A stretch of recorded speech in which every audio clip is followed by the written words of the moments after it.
Lord. Hallelujah. Hallelujah.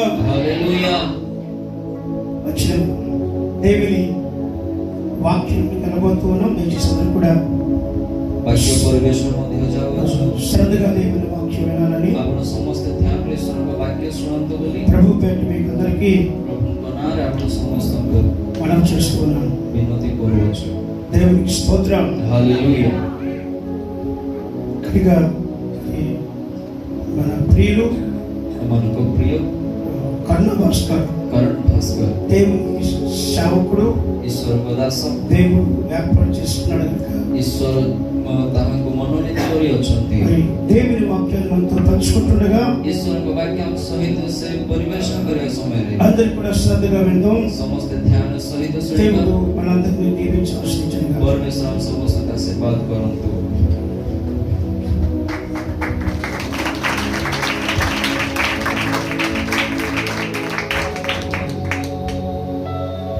హల్లెలూయా. హల్లెలూయా। దేవునికి స్తోత్రాలు చెప్తామా? సమస్త ప్రభువుకు మహిమ కలుగా। హల్లెలూయా. హల్లెలూయా। ఇక్కడ వచ్చిన మీ అందరికీ నా హృదయపూర్వక వందనాలు. ఆస్తి అప్పుడు సమస్త అందరికీ ధన్యవాదాలు జଣାଉଛି। మొదటిగా దేవాది దేవునికి మరి యోగ్యత అర్హత లేని నాకు కేవలం ఆయన కృప ద్వారా ఈ సమయాన్ని మనకి ఇచ్చాడని నమ్ముదాం. ସର୍ବପ୍ରଥମେ ଆମ ପରମେଶ୍ୱରଙ୍କୁ ଯେକୌଣସି ଯୋଗ୍ୟ ନଥିବା ମୋତେ ଏଇଠି ଛିଡ଼ା କରାଇ ପରମେଶ୍ୱର ଏହି ସମୟ ଦେଇଥିବାରୁ ତାଙ୍କର ଧନ୍ୟବାଦ ମୁଁ ଜଣାଏ। తరువాత మీ అందరికీ నన్ను పరిచయకు ఆహ్వానించిన దేవజనులు ప్రసాద్ డాడీ గారికి, కుటుంబ డాడీ గారికి, ప్రతి ఒక్కరికి నా హృదయపూర్వక వందనాలు. ଆପଣଙ୍କ ମଧ୍ୟକୁ ବାକ୍ୟ ପରିବେଷଣ କରିବାକୁ ମୋତେ ଆହ୍ୱାନ କରିଥିବା ପ୍ରସାଦ ବାବା ଆଜ୍ଞା ଓ କୁଟୁମ୍ବ ଆଜ୍ଞାଙ୍କୁ ମଧ୍ୟ ଆନ୍ତରିକ ଧନ୍ୟବାଦ ଜଣାଏ। అలాగే కూడి వచ్చిన ప్రతి ఒక్కరికి నా హృదయపూర్వక వందనాలు. ଆପଣମାନେ ଏଠିକି ଆସିଥିବା ଆପଣ ସମସ୍ତଙ୍କୁ ଆନ୍ତରିକ ଧନ୍ୟବାଦ ଜଣାଉଛୁ। ఈ ఉదయకాలంలో ఎంతమంది సంతోషంగా ఉన్నారు? ଏ ସକାଳ ସମୟରେ କେତେ ଜଣ ଖୁସି ଅଟନ୍ତି? చెప్పండి. କେତେ ଜଣ ଖୁସିରେ ଅଛନ୍ତି? ఎంతమంది సంతోషంగా ఉన్నారు? କେତେ ଜଣ ଖୁସିରେ ଅଛନ୍ତି? చాలా మంది సంతోషంగా లేరు. చెప్పాలి. హల్లెలూయా. హల్లెలూయా। ఆయన సన్నిధిలో సంపూర్ణ సంతోషం, ତାଙ୍କ ଉପସ୍ଥିତିରେ ସମ୍ପୂର୍ଣ୍ଣ ଆନନ୍ଦ ଅଛି। మనం వాక్యాన్ని చెప్తాం, వాక్యం తెలుసు కానీ దాన్ని అనుసరించే రీతిలో మనం లేకపోవడం చాలా బాధాకరం. ଆମମାନେ ବାକ୍ୟ ଜାଣିଛୁ, ବାକ୍ୟ ପ୍ରଚାର କରିବୁ କିନ୍ତୁ ତାହା ଆମେ ଅନୁଭବ କରିପାରୁନୁ, ଏହା ବହୁତ ଦୁଃଖର ବିଷୟ ଅଟେ। మంచిది. దేవుని వాక్యాన్ని కొద్ది నిమిషాలు మనం ధ్యానం చేద్దాం. କିଛି ସମୟ ସ୍ୱର୍ଗ ବାକ୍ୟ ଆମେ ଧ୍ୟାନ କରିବା। పరిశుద్ధ గ్రంథంలో నుండి ପବିତ୍ର ଗ୍ରନ୍ଥରୁ అపోస్తలుడైన యోహాను రాసిన సువార్త ପ୍ରେରିତ ଯୋହନ ଲିଖିତ ସୁସମାଚାର 15వ అధ్యాయం 15 ପର୍ବ కొన్ని వచనాలు మనం ధ్యానం చేద్దాం. ପ୍ରଥମରୁ କିଛି ପଦ ଆମେ ଧ୍ୟାନ କରିବା, ଅଧ୍ୟୟନ କରିବା। 4వ వచనం చదువుతున్నాను. 4 ପଦ ମୁଁ ପଢୁଛି। నా యందు నిలిచిండుడి, ମୋଠାରେ ରୁହ, మీ యందు నేనును నిలిచిందును. తీగ ద్రాక్షవల్లిలో నిలిచి ఉంటేనే గాని తానంతట తానే ఎలాగూ ఫలింపదో, అలాగే నా యందు నిలిచి ఉంటేనే గాని మీరును ఫలింపరు. ମୋଠାରେ ରୁହ, ସେଥିରେ ମୁଁ ତୁମ୍ଭମାନଙ୍କ ଠାରେ ରହିବି। ଶାଖା ଯେପରି ଦ୍ରାକ୍ଷା ଲତାରେ ନ ରହିଲେ ନିଜକୁ ଫଳ ଫଳିପାରେ ନାହିଁ, ସେହିପରି ତୁମ୍ଭେମାନେ ମଧ୍ୟ ମୋଠାରେ ନ ରହିଲେ ଫଳ ଫଳିପାରିବ ନାହିଁ। ఆమేన్. మనం చదివిన వాక్య భాగం నుండి పరిశుద్ధాత్మ దేవుడు మనతో మాట్లాడలేక ప్రతి ఒక్కరు ఒక్క నిమిషం మనం మోకరించి, ఎందుకంటే మనం అడిగిన దాన్ని బట్టే ఆయన మాట్లాడే దేవుడు. ప్రతి ఒక్కరు మోకరించి ఒక్క నిమిషం ప్రార్థన చేద్దాం. ପଠିତ ବାକ୍ୟରୁ ପରମେଶ୍ୱର ଆମ ସହିତ କଥା ହେବା ନିମନ୍ତେ ସମସ୍ତେ ଆଣ୍ଠୁ ଭାଙ୍ଗି నేను చెప్పేది లేదు కానీ పరిశుద్ధాత్ముడే మన మధ్యలో క్రియ చేయాలి, ఆయన మాత్రమే మాట్లాడాలి. ଏଇଠି କଥା ହେବାଟା ମୋ ନୁହେଁ କିନ୍ତୁ ପବିତ୍ର ଆତ୍ମା ପରମେଶ୍ୱର ହିଁ ତମ ସହିତ କଥା ହେବାର ଅଛି। ଆପଣମାନେ ପ୍ରାର୍ଥନା କରନ୍ତୁ ପରମେଶ୍ୱର କଥା ହେବେ। ప్రతి ఒక్కరు స్వరాలు తెరిచి మనం ସମସ୍ତେ ଉଚ୍ଚ ସ୍ୱରରେ ପ୍ରଭୁଙ୍କ ଠାରେ ମାଗିବା। అయ్యా మీరు మాట్లాడండి ప్రభా. ପ୍ରଭୁ ତମେ ମୋ ସହିତ କଥା କୁହ। అయ్యా ఈ ఉదయకాల సమయంలో మమ్మల్ని ఎందుకు తీసుకొచ్చారో మాకు తెలియదు. ପ୍ରଭୁ ଏ ସକାଳ ସମୟରେ ଆପଣ କାହିଁକି ଆମକୁ ବଢେଇ ଆଣିଛ ଆମେ ଜାଣିନୁ, కానీ మేము నమ్ముచున్నాం ఇది నీ చిత్తమని. କିନ୍ତୁ ଆମେ ବିଶ୍ୱାସ କରୁଛୁ ଏହା ତମ ଇଚ୍ଛା ଅଟେ। పరిశుద్ధాత్ముడా మీరు మాతో మాట్లాడండి. ପ୍ରଭୁ ଆମ ସହିତ ତମେ କଥା କୁହ। పరిశుద్ధాత్ముడా నాతో మాట్లాడని ପ୍ରଭୁ అడుగుతున్నాం. ମୋ ସହିତ କଥା କୁହନ୍ତୁ ବୋଲି ସମସ୍ତେ ମାଗିବା। అయ్యా దాటిపోకుదయ్యమా. ପ୍ରଭୁ ଆମକୁ ପାର ହୋଇଯାଉ ନାହିଁ। అయ్యా ఈ మధ్యాహ్న వేళ మమ్మల్ని దాటిపోదయ్యా. ପ୍ରଭୁ ଏ ମଧ୍ୟାହ୍ନ କାଳ ସମୟରେ ଆମେ ପାର ହୋଇଯାଆନ୍ତୁ ନାହିଁ। అయ్యా మాతో మాట్లాడండి తండ్రి. ପ୍ରଭୁ ଆମ ସହିତ କଥା କୁହନ୍ତୁ। కృప చూపయ్యా ପ୍ରଭୁ ଅନୁଗ୍ରହ କର। అయ్యా నీ వాక్యం ద్వారా మేము సంతోషపరచాలి ప్రభా. ପ୍ରଭୁ ତୁମ ବାକ୍ୟ ଦ୍ୱାରା ଆମେ ସନ୍ତୁଷ୍ଟ ହେବାର ଅଛି। అయ్యా నీ వాక్యం ద్వారా మాతో మాట్లాడండి ପ୍ରଭୁ ప్రభా. ତୁମ ବାକ୍ୟ ଦ୍ୱାରା ଆମ ସହିତ କଥା କୁହ। ప్రతి ఒక్కరు అడిగిన ఒక్కరిని ସମସ୍ତେ ମାଗିବ ପ୍ରଭୁଙ୍କ ଠାରେ। నిలబడుతున్న నేను ఏమీ కాదు కానీ కేవలం ఆయన కృప మాత్రమే. ଛିଡ଼ା ହୋଇ ବାକ୍ୟ ପ୍ରଚାର କରୁଥିବା ମୁଁ କିଛି ନୁହେଁ କିନ୍ତୁ ପରମେଶ୍ୱର ତମ ସହିତ କଥା ఎవరైతే ఆయన వాక్కు కొరకు ఎదురు చూస్తారో ఆశపడతారో వారి ఆశక్తి ఇచ్చే దేవుడే ఉన్నాడు. ଯେଉଁମାନେ ପରମେଶ୍ୱରଙ୍କ ବାକ୍ୟ ନିମନ୍ତେ ଅପେକ୍ଷା ରହିବେ ସେମାନଙ୍କୁ ପରମେଶ୍ୱର ପୂର୍ଣ୍ଣ କରିବେ। మహాగణ్య మమ్మల్ని ప్రేమించిన ప్రియ పరలోకపు తండ్రి, ମହାନ ପରମେଶ୍ୱର ଆମର ପ୍ରେମ କରୁଥିବା ସ୍ୱର୍ଗସ୍ଥ ପିତା, జాలిగల దైవమా నీకు స్తోత్రం. ଦୟାମୟ ପରମେଶ୍ୱର ଧନ୍ୟବାଦ। అయ్యా మా అందరికీ ప్రభా, ପ୍ରଭୁ ଆମ ସମସ୍ତଙ୍କୁ అయ్యా ఈ సమయాన్ని మీరు ఇచ్చారు మీరు నమ్ముచున్నాం. ଏହି ସମୟ ଦେଇଅଛୁ ବୋଲି ଆମେ ବିଶ୍ୱାସ କରୁଛୁ। పరిశుద్ధాత్మ మీరు నన్ను వాడుకునండి. ପବିତ୍ର ଆତ୍ମା ପରମେଶ୍ୱର ମତ ବ୍ୟବହାର అయ్యా నీ ప్రజలకు కావాల్సిన వాక్యం మీరు అందించండి. ପ୍ରଭୁ ତୁମ ସନ୍ତାନ ସନ୍ତତିକୁ ଆବଶ୍ୟକ ବାକ୍ୟ ଦିଅ। అయ్యా ఈ వాక్యం ద్వారా ప్రభా తమ జీవితాలు కట్టబడడానికి మీరు సహాయం చేయండి. ସେ ବାକ୍ୟ ଦ୍ୱାରା ସେମାନେ ଜୀବନ ନିର୍ମିତ ହେବା ନିମନ୍ତେ ସାହାଯ୍ୟ କର। అయ్యా ఇంతవరకు ఈ కూడికను ఎంతో ఆశీర్వాదకరంగా జరిగించినందుకే నీకు స్తోత్రం. এই পর্যন্ত সৌভাগ্য আশীর্বাদ রূপে কঢ়াই আনিছ এଥିରେ ମୁଁ ଧନ୍ୟବାଦ ଦଉଛି। ఇక ముందును మీరు నడిపిస్తారని నేను ଆଉ నమ్ముచున్నాను. ଆଗାମୀ ସମୟରେ ମଧ୍ୟ କଢ଼ାଇ ନେବ ବୋଲି ବିଶ୍ୱାସ କରୁଛୁ। కూడి వచ్చిన ప్రతి ఒక్కరితో ప్రభా ଏକାଠି ଆସିଥିବା ସମସ୍ତଙ୍କୁ ପ୍ରଭୁ చదవబడిన వాక్యంలో నుండి మీరు మాట్లాడతారని నేను నమ్ముచున్నాను. ପଠିତ ବାକ୍ୟରେ କଥା ହଉଛ ବୋଲି ବିଶ୍ୱାସ କରୁଛୁ। నీ కార్యం మీరు జరిగిస్తారని నేను ପ୍ରଭୁ నమ్ముచున్నాను. ତୁମ କାର୍ଯ୍ୟ ତୁମେ କର ବୋଲି ବିଶ୍ୱାସ କରୁଛୁ। యేసుక్రీస్తు నామమున ఈ వేడుకొంచున్నాము ପ୍ରଭୁ తండ్రి. ଯୀଶୁ ଖ୍ରୀଷ୍ଟଙ୍କ ନାମରେ ପ୍ରାର୍ଥନା ମାଗି ପାଇଲୁ ପିତା। ఆమేన్. ଆମେନ୍। ఎవరైతే దేవుని నిజంగా అడిగారో వారి ఆశను ఖచ్చితంగా దేవుడు ଯେଉଁମାନେ ପରମେଶ୍ୱରଙ୍କ ଠାରେ ମାଗିଛନ୍ତି ସେମାନେ ନିଶ୍ଚୟ ଭାବେ ପାଇବେ। ఆయన తీర్చే దేవుడే అన్నారు. ସେ ନିଶ୍ଚୟ ଭାବେ ପୂର୍ଣ୍ଣ କରିବେ। మంచిది. మనం ఈ యవనస్తుల కొరకులో మనం ఆలోచన చేస్తే ప్రాముఖ్యంగా యవనస్తుల కొరకు మాట్లాడాలి కనుక ଏହି ଯୁବାମାନଙ୍କ ମିଟିଂରେ କେବଳ ଯୁବାମାନଙ୍କ ସହିତ କଥା ହେବାର ଅଛି। ତେଣୁ మన మానవుని యొక్క జీవితంలో ఏది బాగా ప్రాముఖ్యమైందని మనం ఆలోచన చేస్తే యవన కాలం. ମନୁଷ୍ୟ ଜୀବନରେ କୋଉ ବୟସ ବହୁତ ମୂଲ୍ୟବାନ ଅଟେ କହିଲେ ତାହା ହେଉଛି ଯୁବ ବୟସ।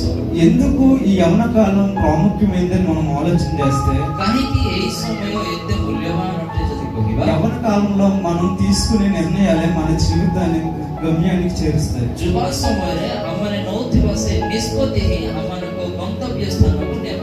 మనం దేవునిలో కట్టబడాలన్నా ଆମେ ଈଶ୍ୱରଙ୍କ ଠାରେ ନିର୍ମିତ ହେବାକୁ ହେଲେ, ఆయనలో నిలిచి ఉండాలన్నా ତାହାଙ୍କ ଠାରେ ଆମେ ରହିବାକୁ ହେଲେ మన యవ్వన కాలం అనేది చాలా ଆମ ప్రాముఖ్యమైనది. ଏହି ଯୁବା ବୟସ ବହୁତ ଗୁରୁତ୍ୱପୂର୍ଣ୍ଣ ଅଟେ। ఈ కాలంలోనే ଏହି ସମୟରେ యవనస్తుల్ని సాతానుడు పట్టుకునే ఛాన్సెస్ ఉంది. ଯୁବକମାନଙ୍କୁ ଶୈତାନ ଅତି ଶୀଘ୍ର ଧରିବ।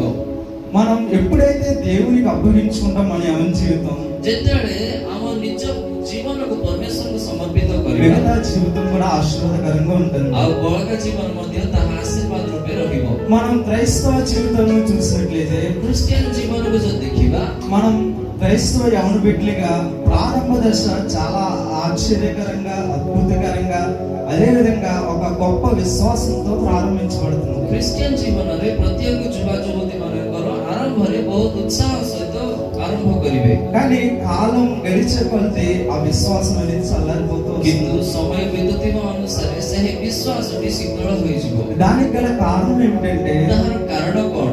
మనం దేవునితో సమయాన్ని లేదా సంబంధాన్ని కోల్పోవడమే. ଈଶ୍ୱରଙ୍କ ସହିତ ସମ୍ପର୍କଟା ହରାଇବା।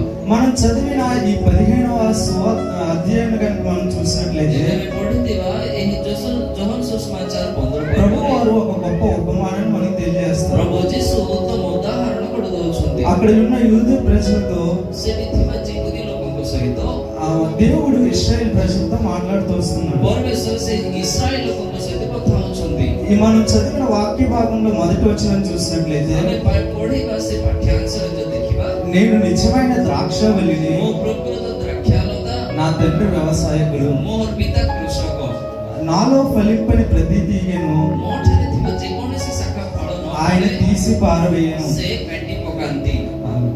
మనం చదివిన వాక్య భాగాన్ని గమనించినట్లయితే ଏହି ପଢିବା ପାଠ୍ୟାଂଶ ଯଦି ଆମେ ଧ୍ୟାନରେ ଦେଖିବା, యేసు ప్రభు వారు నిజమైన ద్రాక్షవల్లి. ପ୍ରଭୁ ଯୀଶୁ ପ୍ରକୃତ ଦ୍ରାକ୍ଷାଲତା, తీగలు ఎవరు? ହେଲେ ସେ ଲତା କିଏ? తీగలు ବା ଶାଖା କିଏ? విశ్వాసమైన వాళ్ళు. ବିଶ୍ୱାସୀ ଯେ ଆମେ ସମସ୍ତେ। మనం ఈ యొక్క బ్యాక్గ్రౌండ్ చూసినట్లయితే ఈ యొక్క వచనాన్ని ଏହି ବାକ୍ୟର ଯଦି ପରବର୍ତ୍ତୀ କଥାକୁ ଯଦି ଦେଖିବା, యేసుప్రభు వారు ఎందుకు ఈ ఉపమానాన్ని చెప్పారంటే కనుక ପରମେଶ୍ୱର ଏହି ଉଦାହରଣ କାହିଁକି କହିଲେ?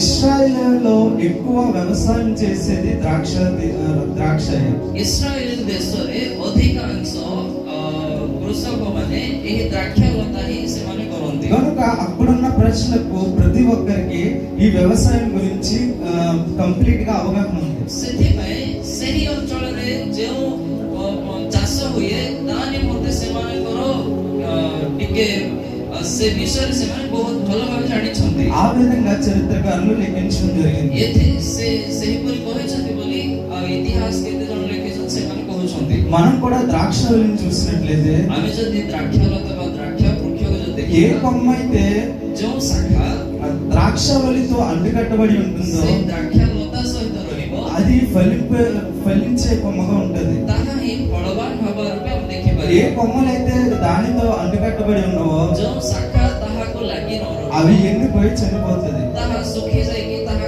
ମରିଯିବ। ఈ ద్రాక్షవల్లి గురించి మనం ఆలోచన చేసినట్లయితే ଆମେ ଦ୍ରାକ୍ଷାଲତା ନିମନ୍ତେ ଯଦି ଧ୍ୟାନ କରିବା, ఈ ద్రాక్షవల్లి వెంటనే వేరుపాటు జీవితం కలిగిన వెంటనే ఈ కొమ్మ వెంటనే చనిపోదు. ଏହି ଦ୍ରାକ୍ଷାଲତା ଯେତେବେଳେ କଟାଯିବ ସଙ୍ଗେ ସଙ୍ଗେ ମରିଯିବନି, అది ఎండిన తరువాత చనిపోతుంది. ତାହା ଶୁଖିଗଲା ପରେ ମରିବ।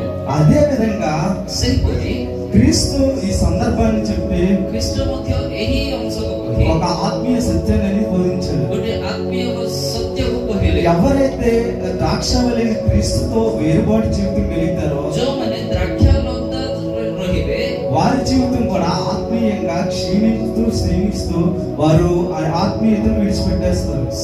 ଯେଉଁମାନେ ସେ ଦ୍ରାକ୍ଷାଲତାର ଅଲଗା ହେଇଯିବେ ସେମାନେ ମଧ୍ୟ ଶୁଖି ଶୁଖି ତାପରେ ମରିଯିବେ। కనుక కొమ్మ ఏ విధంగా అయితే ద్రాక్షవల్లితో అంటుకట్టబడుతుందో ସେହି ଶାଖା ଯେପରି ଦ୍ରାକ୍ଷାଲତା ସହିତ ରହିବ, కొమ్మ ఏ విధంగా అయితే ద్రాక్షవల్లితో ఆధారపడుతుందో ద్రాక్షవల్లిపై ଯେପରି ଶାଖା ଆସିକି ଦ୍ରାକ୍ଷାଲତା ସହିତ ରହିବ, ఆ విధంగానే విశ్వాసమైన మనం కూడా ఖచ్చితంగా దేవునిపై ఆధారపడాలి. ସେହିପରି ଆମେମାନେ ମଧ୍ୟ ନିଶ୍ଚୟ ଭାବେ ପରମେଶ୍ୱରଙ୍କୁ ନିର୍ଭର କରିବାର ଅଛି। ఎందుకంటే ఆయనలో మనం ఫలించాలన్నా బహుగా ఫలించాలన్నా ఖచ్చితంగా ఆయనతో సంబంధం అని చాలా అవసరం. କାରଣ ଆମେ ଫଳବାନ ହେବାକୁ ହେଲେ ପରମେଶ୍ୱରଙ୍କ ଉପରେ ନିର୍ଭର କରିବାକୁ ବହୁତ ମୂଲ୍ୟବାନ ଅଟେ।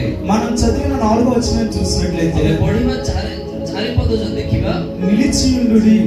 ମୋ ଠାରେ ରୁହ। ఈ మాటని కనుక మనం ఆలోచన చేస్తే ଏଇ କଥା ଯଦି ଆମେ ଧ୍ୟାନ କରିବା, నిలిచియుండుట ତାଙ୍କ ଠାରେ ରହିବା, అంటగట్టుబడుట అని ତାଙ୍କ ସହିତ ରହିବା, సహవాసంలో ఉండుటని ଆଉ ତାଙ୍କ ସହଭାଗିତାରେ ରହିବା, ఆయనలో కొనసాగుట అని ତାଙ୍କ ଠାରେ ସହଭାଗିତାରେ ରହିବା, ఆయనతో దగ్గర సంబంధం కలిగి జీవించడం అని ତାହାଙ୍କର ନିକଟବର୍ତ୍ତୀ ହୋଇ ଆଗକୁ ବଢିବା।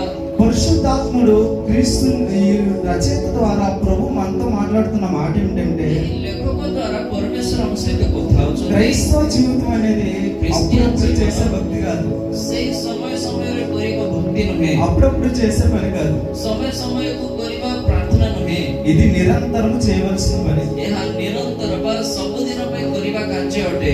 ఎల్లప్పుడూ ఆయనలో నిలిచి ఉంటేనే మనం ఫలించే కొమ్మగా ఉంటాం. ଆମେ ସର୍ବଦା ତାହାଙ୍କ ଠାରେ ରହିଲେ ହିଁ ଆମେ ଫଳ ଫଳି ପାରିବା। మరి మనం బైబిల్ గ్రంథంలో చూసినట్లయితే అనేక యవనస్తులు మనం చూడగలుగుతాం. ଆମେ ବାଇబଲରେ ଦେଖିଲେ ଅନେକ ଯୁବମାନଙ୍କୁ ନିମନ୍ତେ ଆମେ ఆ ଦେଖିପାରିବା। యవనస్తులు ఎవరైతే క్రీస్తును నిలిచున్నారో ଯେଉଁ ଯୁବମାନେ ଖ୍ରୀଷ୍ଟଙ୍କ ଠାରେ ରହିଲେ వారుగా బహుగా ఫలించారని, ସେମାନେ ବହୁତ ଫଳବାନ ହେଇଛନ୍ତି। ఎవరైతే దేవుడి నుండి దూరంగా వెళ్ళారో ଯେଉଁମାନେ ପ୍ରଭୁଙ୍କ ଠାରୁ ଦୂର ହୋଇଗଲେ దేవుడు వారిని విడిచిపెట్టాడని చూడగలుగుతాం. ସେମାନଙ୍କୁ ପରମେଶ୍ୱର ପରିତ୍ୟାଗ କରିଛନ୍ତି ବୋଲି ମଧ୍ୟ ଦେଖିପାରିବା। అయితే పరిశుద్ధాత్మ ప్రేరణ ద్వారా ହେଲେ ପବିତ୍ର ଆତ୍ମାଙ୍କ ପ୍ରେରଣା ఈ ଦ୍ୱାରା ఉదయకాల సమయంలో ఒక ఇద్దరు యవనస్తుల్ని మీ ముందు పెట్టాలని ଏ ఆశపడుతుంది. ସକାଳ ସମୟରେ ଦୁଇଟି ଯୁବମାନଙ୍କୁ ଆପଣଙ୍କ ସମ୍ମୁଖରେ ମୁଁ ରଖିବି। మొదటిగా ପ୍ରଥମେ యోసేపు. ଜୋସେଫ। యోసేపు ఎవరంటే క్రీస్తులో నిలిచిన వ్యక్తిగా ఉన్నాడు. ଏହି ଜୋସେଫ କିଏ? ଖ୍ରୀଷ୍ଟଙ୍କ ଠାରେ ରହିବା ବ୍ୟକ୍ତି ପରା ଦେଖିପାରିବା। రెండవదిగా శాంసన్. ଦ୍ୱିତୀୟ ହେଉଛନ୍ତି ସାମସନ। సంసోను క్రీస్తు నుండి దూరమైన వ్యక్తిగా మనం చూడగలుగుతాం. ଏହି ସାମସନ ଖ୍ରୀଷ୍ଟଙ୍କ ଠାରୁ ଅଲଗା ହୋଇଥିବା ବ୍ୟକ୍ତି ପରା ଦେଖିପାରିବା। ఈ ఇద్దరి జీవితాలను ఆలోచన చేస్తే కనుక ଏହି ଦୁଇ ଜଣଙ୍କ ଜୀବନ ଯଦି ଆମେ ଦେଖିବା, వీరిద్దరు దేవుని చేత అభిషేకింపబడిన వారే, ଏହି ଦୁଇ ଜଣ ଈଶ୍ୱର ଅଭିଷିକ୍ତ ହୋଇଅଛନ୍ତି, దేవుని చేత ఎన్నుకోబడిన వారే, ଈଶ୍ୱରଙ୍କ ଦ୍ୱାରା ମନୋନୀତ ହୋଇଅଛନ୍ତି। వారిద్దరు ఈ లోకంలో శోధన అనుభవించిన వారే, ସେ ଦି ଜଣ ଏହି ଜଗତରେ କ୍ଲେଶକୁ ସେମାନେ ସମ୍ମୁଖୀନ కానీ ହୋଇଅଛନ୍ତି, వారి జీవిత ముగింపు କିନ୍ତୁ ସେମାନଙ୍କ ଶେଷ ଜୀବନ అది కంప్లీట్లీ ఆపోజిట్. ତାହା ସମ୍ପୂର୍ଣ୍ଣ ଭାବେ ବିପରୀତ ଅଛି। క్రీస్తులో ఎవరైతే నిలిచి ఉన్నాడో యోసేపు, ଯେଉଁମାନେ ଖ୍ରୀଷ୍ଟଙ୍କ ଠାରେ ଅଛନ୍ତି ବା ଯୋସେଫ, ఆయన ఫలించే విధంగా ఉన్నాడు. ସେ ଫଳବାନ ହେବା ବ୍ୟକ୍ତି ପରି ଅଛନ୍ତି। క్రీస్తును ఎప్పుడైతే వదిలేస్తాడో సంసోను, ଖ୍ରୀଷ୍ଟଙ୍କ ଠାରେ ଯେତେବେଳେ ନ ରହିକି ସାମସନ ଅଲଗା ହେଇଗଲେ, ఆయన దేవుని చిత్తం నుండి ఎడబాసివాడు ସେ ఉన్నాడు. ଈଶ୍ୱରଙ୍କ ଇଚ୍ଛାରୁ ବାହାରକୁ ପଳେଇ ଗଲେ। మనం ఈ క్రీస్తులో అంటుకట్టబడి ఉంటే లేదా క్రీస్తులో నిలిచడం గురించి మనం ఆలోచన చేసినట్లయితే, ଖ୍ରୀଷ୍ଟଙ୍କ ଠାରେ ରହିବା ବ୍ୟକ୍ତିଙ୍କ ଜୀବନ ଯଦି ଆମେ ଧ୍ୟାନ କରିବା, ఎందుకు క్రీస్తులో నిలిచి ఉండాలి? କାହିଁକି ଆମେ ଖ୍ରୀଷ୍ଟଙ୍କ ଠାରେ ରହିବାର ଅଛି? ఎందుకంటే మొదటిగా క్రీస్తులో నిలిచి ఉంటే మనం ఆత్మీయ ఫలాలు ఉత్పత్తి చేసేవారు ఉంటాం. କାହିଁକି ଆମେ ରହିବାର ଅଛି କହିଲେ, ଆତ୍ମୀୟ ଫଳ ଉତ୍ପନ୍ନ କରିବାକୁ ଆମେ ଖ୍ରୀଷ୍ଟଙ୍କ ଠାରେ ରହିବାର ଅଛି। అందుకే మనం 5వ వచనాన్ని కనుక మనం ధ్యానం చేసినట్లయితే, ସେହି 5 ପଦ ଯଦି ଆମେ ଦେଖିବା, ద్రాక్షావల్లిని నేను, ମୁଁ ଦ୍ରାକ୍ଷାଲତା, తీగెలు మీరు, ତୁମେମାନେ ଶାଖା, ఎవడు నా యందు నిలిచిండునో, ଯେ ମୋ ଠାରେ ରହେ నేను ఎవరి యందు నిలిచిండునో ଓ ମୁଁ ଯାହାଠାରେ ରହେ వాడు బహుగా ఫలించును. ସେ ପ୍ରଚୁର ଫଳ ଫଳେ। మనం ఈ ఫలాన్ని గురించి మనం ఆలోచన చేసినట్లయితే, ଏହି ଫଳ ନିମନ୍ତେ ଯଦି ଆମେ ଧ୍ୟାନ କରିବା, మన ఆత్మీయ జీవితాలకు ଆମମାନଙ୍କ ଆତ୍ମୀୟ ଜୀବନକୁ మనం చెట్టు యొక్క జీవితం గురించి చెప్పాలంటే కనుక ଗୋଟେ ବୃକ୍ଷର ଜୀବନ ଯଦି କହିବାକୁ ହେଲେ, మనం ఖచ్చితంగా ఆ ఫలాన్ని బట్టి మనం గ్రేడ్ చేయడం అనేది జరుగుతుంది. ସେହି ଫଳ ନିମନ୍ତେ ହିଁ ତାକୁ ଆମମାନେ ରୋପିବା ବା ଯାହା ବି କରିପାରିବା। అవునా కదా? ହଁ ନା ନାହିଁ? మీరు రెస్పాండ్ అవుతేనే ముందుకెళ్తారు. ଆପଣମାନେ ମୋ କହିବା କଥାକୁ ଆପଣ ରେସ୍ପଣ୍ଡ ହେଲେ ମୁଁ ଆଗକୁ ବଢ଼ିବି। మనం చెట్టుని ఏ విధంగా పరిగణిస్తామంటే దానిలో ఫలించే ఫలాన్ని బట్టి.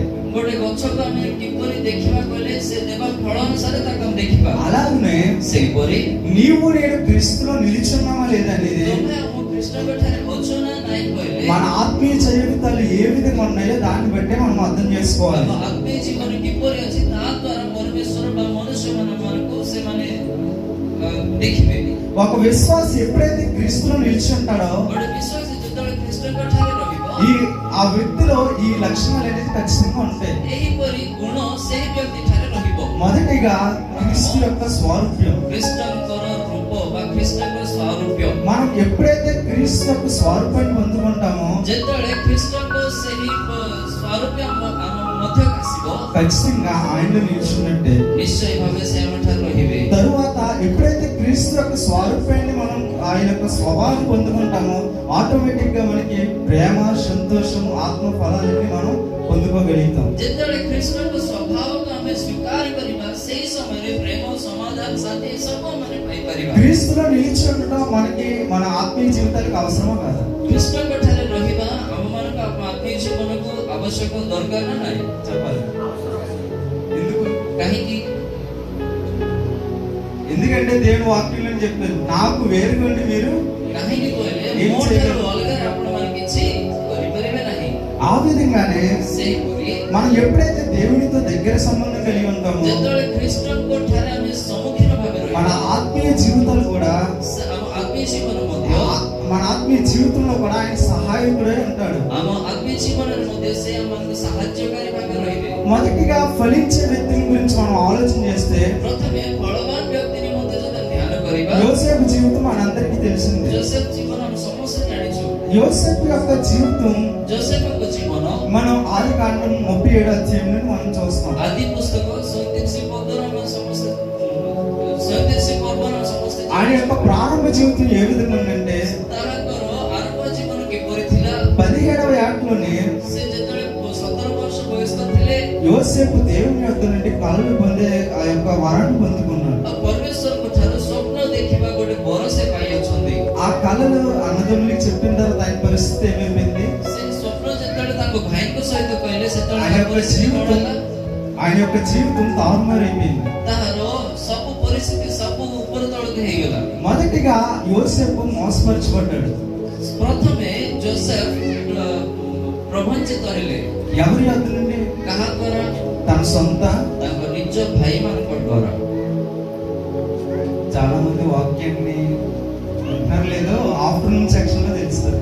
ଆଉ କେତେ ଜଣ ବାକ୍ୟ ଶୁଣୁଛନ୍ତି ନା ନାଇଁ ଏହି ସେସନ ହେଲା ପରେ ଜଣା ପଡିବ।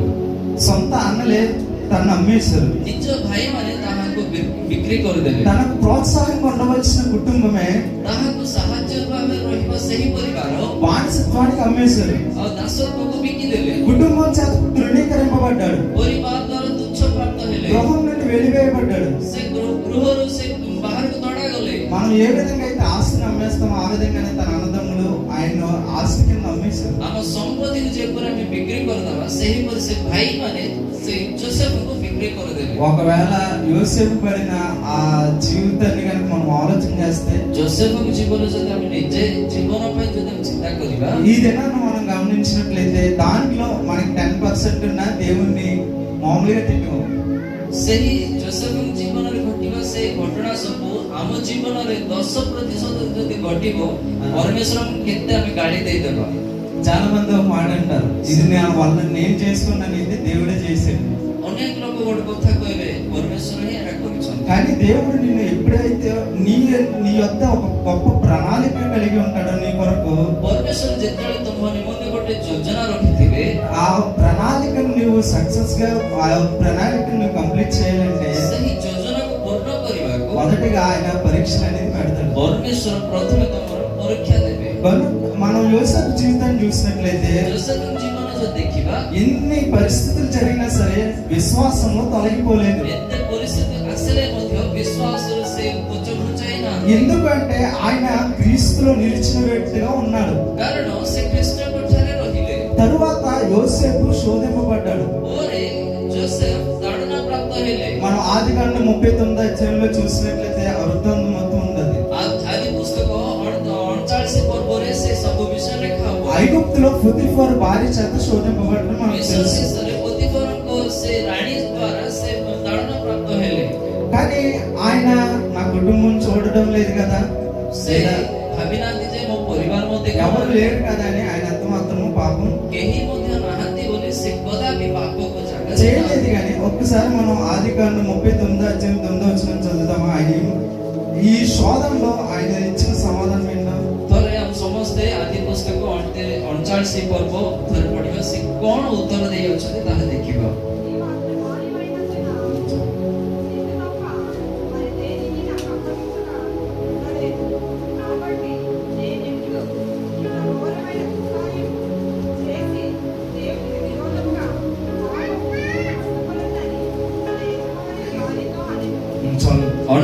చూసినట్లయితే రెండో భాగాన్ని ଆଦି ପୁସ୍ତକ 39 ପର୍ବ ତାର 9 ପଦ। ଏହି ଗୃହରେ ମୋ ଠାରୁ ବଡ଼ କେହି ନାହିଁ, ତୁମ୍ଭେ ତାହାକୁ ଭାର୍ଯ୍ୟା, ଏଥି ନିମନ୍ତେ କେବଳ ତୁମ୍ଭ ଛଡ଼ା ମୋ ପ୍ରତି ଆଉ କିଛି ମନା ନାହିଁ। ଏ ହେତୁ ମୁଁ କିପରି ଏଡ଼େ ବଡ଼ ଦୁଷ୍ଟତା ଓ ପରମେଶ୍ୱରଙ୍କ ବିରୁଦ୍ଧରେ ପାପ କରିପାରେ। కాబట్టి నేను ఎట్లు ఇంత గొప్ప ఘోరమైన దుష్కార్యం చేసి దేవునికి విరోధముగా పాపం పట్టుకుందని ଆଉ ମୁଁ କିପରି ଏତେ ଦୁଷ୍ଟତା ଏହି ପାପ ମୁଁ ପରମେଶ୍ୱରଙ୍କ ବିରୁଦ୍ଧରେ କରିବି ఆయన ସେ କହୁଛନ୍ତି। ఆయన తన జాబ్ కోసం చూడలేదు. ସେ ତାଙ୍କ ଚାକିରି ନିମନ୍ତେ ଦେଖିନାହାନ୍ତି। ఆయన ఏ పరిస్థితి ఈ లోక పరిస్థితిని చూడలేదు. కానీ ଯେକୌଣସି ପରିସ୍ଥିତି ଦେଖିନାହାନ୍ତି। ఆయన చెప్పింది ఏంటంటే నేను దేవునికి విరోధంగా నేను ఈ దుష్కార్యాన్ని ఎలా చేస్తున్నాను, ପରମେଶ୍ୱରଙ୍କ ବିରୁଦ୍ଧରେ ଏହି ଦୁଷ୍ଟତା ଏହି ପାପ ମୁଁ କିପରି କରିବି। మనం గనుక ఈ స్టేట్మెంట్ కనుక మన జీవితంలో ఇచ్చినట్లయితే ఖచ్చితంగా దేవునితో మనం సహవాసం చేసే వారు ఉంటాం. ଏହି କଥା ଯଦି ଆମ ନିଜ ଜୀବନରେ ଯଦି ଆମେ କହିବା ତେବେ ହିଁ ପରମେଶ୍ୱରଙ୍କ ଠାରେ ଆମେ ରହିବା ବ୍ୟକ୍ତି ପରି ରହିବା। ఈ మాటను మనం ధైర్యంగా చెప్పలేకపోతున్నామంటే ଏହି କଥା ଆମେ ସାହସ କରି କହିପାରୁନୁ କହିଲେ మనల్ని మనం ఆలోచించుకోవాల్సిన పరిస్థితి ఖచ్చితంగా ఉంది. ଆପଣ ଆପଣଙ୍କୁ ନିଜ ପାଇଁ ଭାବିବା ଆବଶ୍ୟକ ଅଛି। ఈ దినాల్లో క్రైస్తవ జీవితం విషమంగా మారడానికి గల కారణం ఏంటంటే మనల్ని మనం పరిశీలించకపోవడమే। ଆଜିକାଲି ଜୀବନ ଖ୍ରୀଷ୍ଟିଆନ ଜୀବନ ଏହିପରି ରହିବା କାରଣ କଣ ମାନେ ଆପଣ ଆପଣଙ୍କୁ ପରୀକ୍ଷା କରୁନାହାନ୍ତି।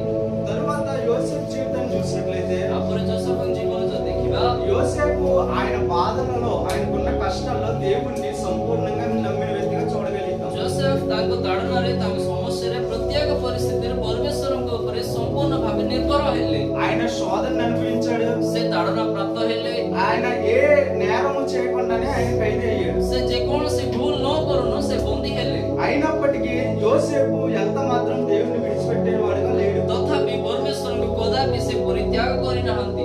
మన యొక్క విశ్వాస జీవితాన్ని మనం పరీక్షించుకుంటే ఈ దినాన్న ଆମ ନିଜ ଆତ୍ମୀୟ ଜୀବନକୁ ଯଦି ଆମେ ଦେଖିବା, కొన్నిసార్లు మనకి అన్ని సౌకర్యాలు ఉన్న దేవుణ్ణి మనం విడిచిపెట్టే వారంగానే ఉంటున్నాం. ଆମମାନଙ୍କୁ ସବୁ ସୁବିଧା ରହିଲେ ମଧ୍ୟ ପରମେଶ୍ୱରଙ୍କୁ ଆମେ କେତେ ଥର ପରିତ୍ୟାଗ କରିଥାଉ। ఈ దినాన్న పరిశుద్ధాత్ముడు మనతో మాట్లాడుతున్న మాట ఏమిటని మనం గమనించినట్లయితే, ଏହି ସମୟରେ ପବିତ୍ର ଆତ୍ମା ଆମ ସହିତ କଣ କଥା ହଉଛନ୍ତି ବୋଲି ଯଦି ଆମେ ଦେଖିବା, యోసేపు వలె ଯୋସେଫଙ୍କ ପରି క్రీస్తులో మనం అంటుకట్టబడిన వారంగా ఉండాలి. ଖ୍ରୀଷ୍ଟଙ୍କ ଠାରେ ଆମେ ରହିବାର ଅଛି। మనం ఎప్పుడైతే ఆయనతో అంటుకట్టబడతామో, ଯେତେବେଳେ ତାଙ୍କ ସହିତ ରହିବା, యోసేపుకు యెహోవా దేవుడు ఏ విధంగా అయితే తోడై ఉన్నాడో, ଯୋସେଫଙ୍କୁ ସଦାପ୍ରଭୁ ଯେପରି ସହବତୀ ହେଲେ, ఆ విధంగానే దేవుడు మనకు తోడై ఉన్నాడు గాక. ସେହିପରି ଆମମାନଙ୍କୁ ମଧ୍ୟ ସହବତୀ ହୁଅନ୍ତୁ। ఆమేన్. ఆమేన్। మనం 39వ అధ్యాయం 21వ వచనం చూసినట్లయితే 48 ପର୍ବ ତାର 21 ପଦ ଯଦି ଦେଖିବା, ఈ విధంగా ఒక మాటను మనం చూడగలుగుతాం. అయితే యెహోవా యోసేపునకు తోడై ఉండి. ମାତ୍ର ସଦାପ୍ରଭୁ ଯୋସେଫଙ୍କ ସହବତୀ ଥିଲେ। మనం యోసేపు యొక్క జీవితం చూసినట్లయితే ଯୋସେଫଙ୍କ ନିମନ୍ତେ ଯଦି ଦେଖିବା, ఆయన శ్రమలను అనుభవించిన క్రీస్తును విడిచిపెట్టలేదు కనుక ସେ ତାଡ଼ନା ପ୍ରାପ୍ତ ହେଲେ ମଧ୍ୟ ପ୍ରଭୁଙ୍କୁ ଛାଡ଼ିନି। ఆయన ప్రధానమంత్రి అయ్యాడు. ସେ ପ୍ରଧାନମନ୍ତ୍ରୀ ବନିଗଲେ। చెరసాల నుండి రాజభవనానికి ఆయన తీసుకొని పోబడ్డాడు. ସେ ବନ୍ଦୀ ଗୃହରୁ ରାଜଗୃହକୁ ନିଆଗଲେ। తరువాత తన తండ్రి ఇంటి వారికి ఆహారం పెట్టేవాడిగా మార్చబడ్డాడు. ତାପରେ ତାଙ୍କ ପିତୃ ବା ତାଙ୍କ ପିତାଙ୍କ ଘରକୁ ସେ ନିଜ ଖାଦ୍ୟ ବ୍ୟବସ୍ଥା କରିବାକୁ ସେ ଘେନିଗଲେ। ఆయన ఇశ్రాయేలు ప్రజలకు ఒక గొప్ప వ్యక్తిగా చూడగలుగుతాం. ଇସ୍ରାଏଲ ଲୋକଙ୍କର ମହାନ ବ୍ୟକ୍ତି ରୂପେ ସମସ୍ତେ ଦେଖିବେ। ఇవన్నీ జరగడానికి గల కారణం ఏమిటంటే, ଏହି ସବୁ ଘଟିବାର କାରଣ କଣ? యోసేపు యొక్క జీవితం ఫలించడానికి గల కారణం ఏమిటంటే, ଯୋସେଫ ଜୀବନ ଏହିପରି ଫଳବାନ ହେବାର ఆయన କାରଣ, ఏ కష్ట సమయమైనా ఏ నష్టమైనా సరే ఆయన క్రీస్తులో ఉన్నాడు కనుక. ସେ ଯେକୌଣସି କଷ୍ଟ, ଯେକୌଣସି ତାଣ, ଯେକୌଣସି କ୍ଲେଶର ମଧ୍ୟ ଯୀଶୁଙ୍କ ସହିତ ରହିଲେ। మనం ఈ దినాల్లో చూసినట్లయితే యవనస్తులమైన మనం మంచి జాబ్ చేయాలి, ఒక సక్సెస్ఫుల్ లైఫ్ అనేది కావాలనుకున్నాం. ଆଜି ଦିନ ମାନଙ୍କରେ ଯୁବା ହେଇଥିବା ଆମେ ସମସ୍ତେ ଦେଖିଲେ ଗୋଟେ ଭଲ ଜବ୍ କରିବାର ଅଛି, ଭଲ ପୋଜିସନରେ ରହିବାର ଅଛି, ଗୋଟେ ଚିନ୍ତା ରହିବ। సేవకులైతే మిషన్ ఆపర్చునిటీస్ ఎక్కువ కావాలనుకుంటాం. ଆଉ ଯଦି ଈଶ୍ୱରଙ୍କୁ ଦାସଗଣ ହେଲେ ଆଉ ସେବା କରିବାର ଆବଶ୍ୟକ ବ୍ୟବହାର ହେବାକୁ ଆଉ ଅଧିକ ଆଶା ଥାଏ। కానీ నిజమైన విషయం ఎప్పుడు ప్రారంభమవుతుందంటే, ଆଉ ପ୍ରକୃତ ଜୟ କେବେ ଆରମ୍ଭ ହବ କହିଲେ, నీవు ఎప్పుడైతే క్రీస్తులో నిలిచి ఉంటావో అప్పుడే నీకు నిజమైన విజయం ప్రారంభమవుతుంది. ଯେତେବେଳେ ଖ୍ରୀଷ୍ଟଙ୍କ ଠାରେ ତୁମେମାନେ ରହିବ, ତେବେ ହିଁ ପ୍ରକୃତ ବିଜୟ, ପ୍ରକୃତ ଜୟ ତୁମେମାନେ ପାଇପାରିବ।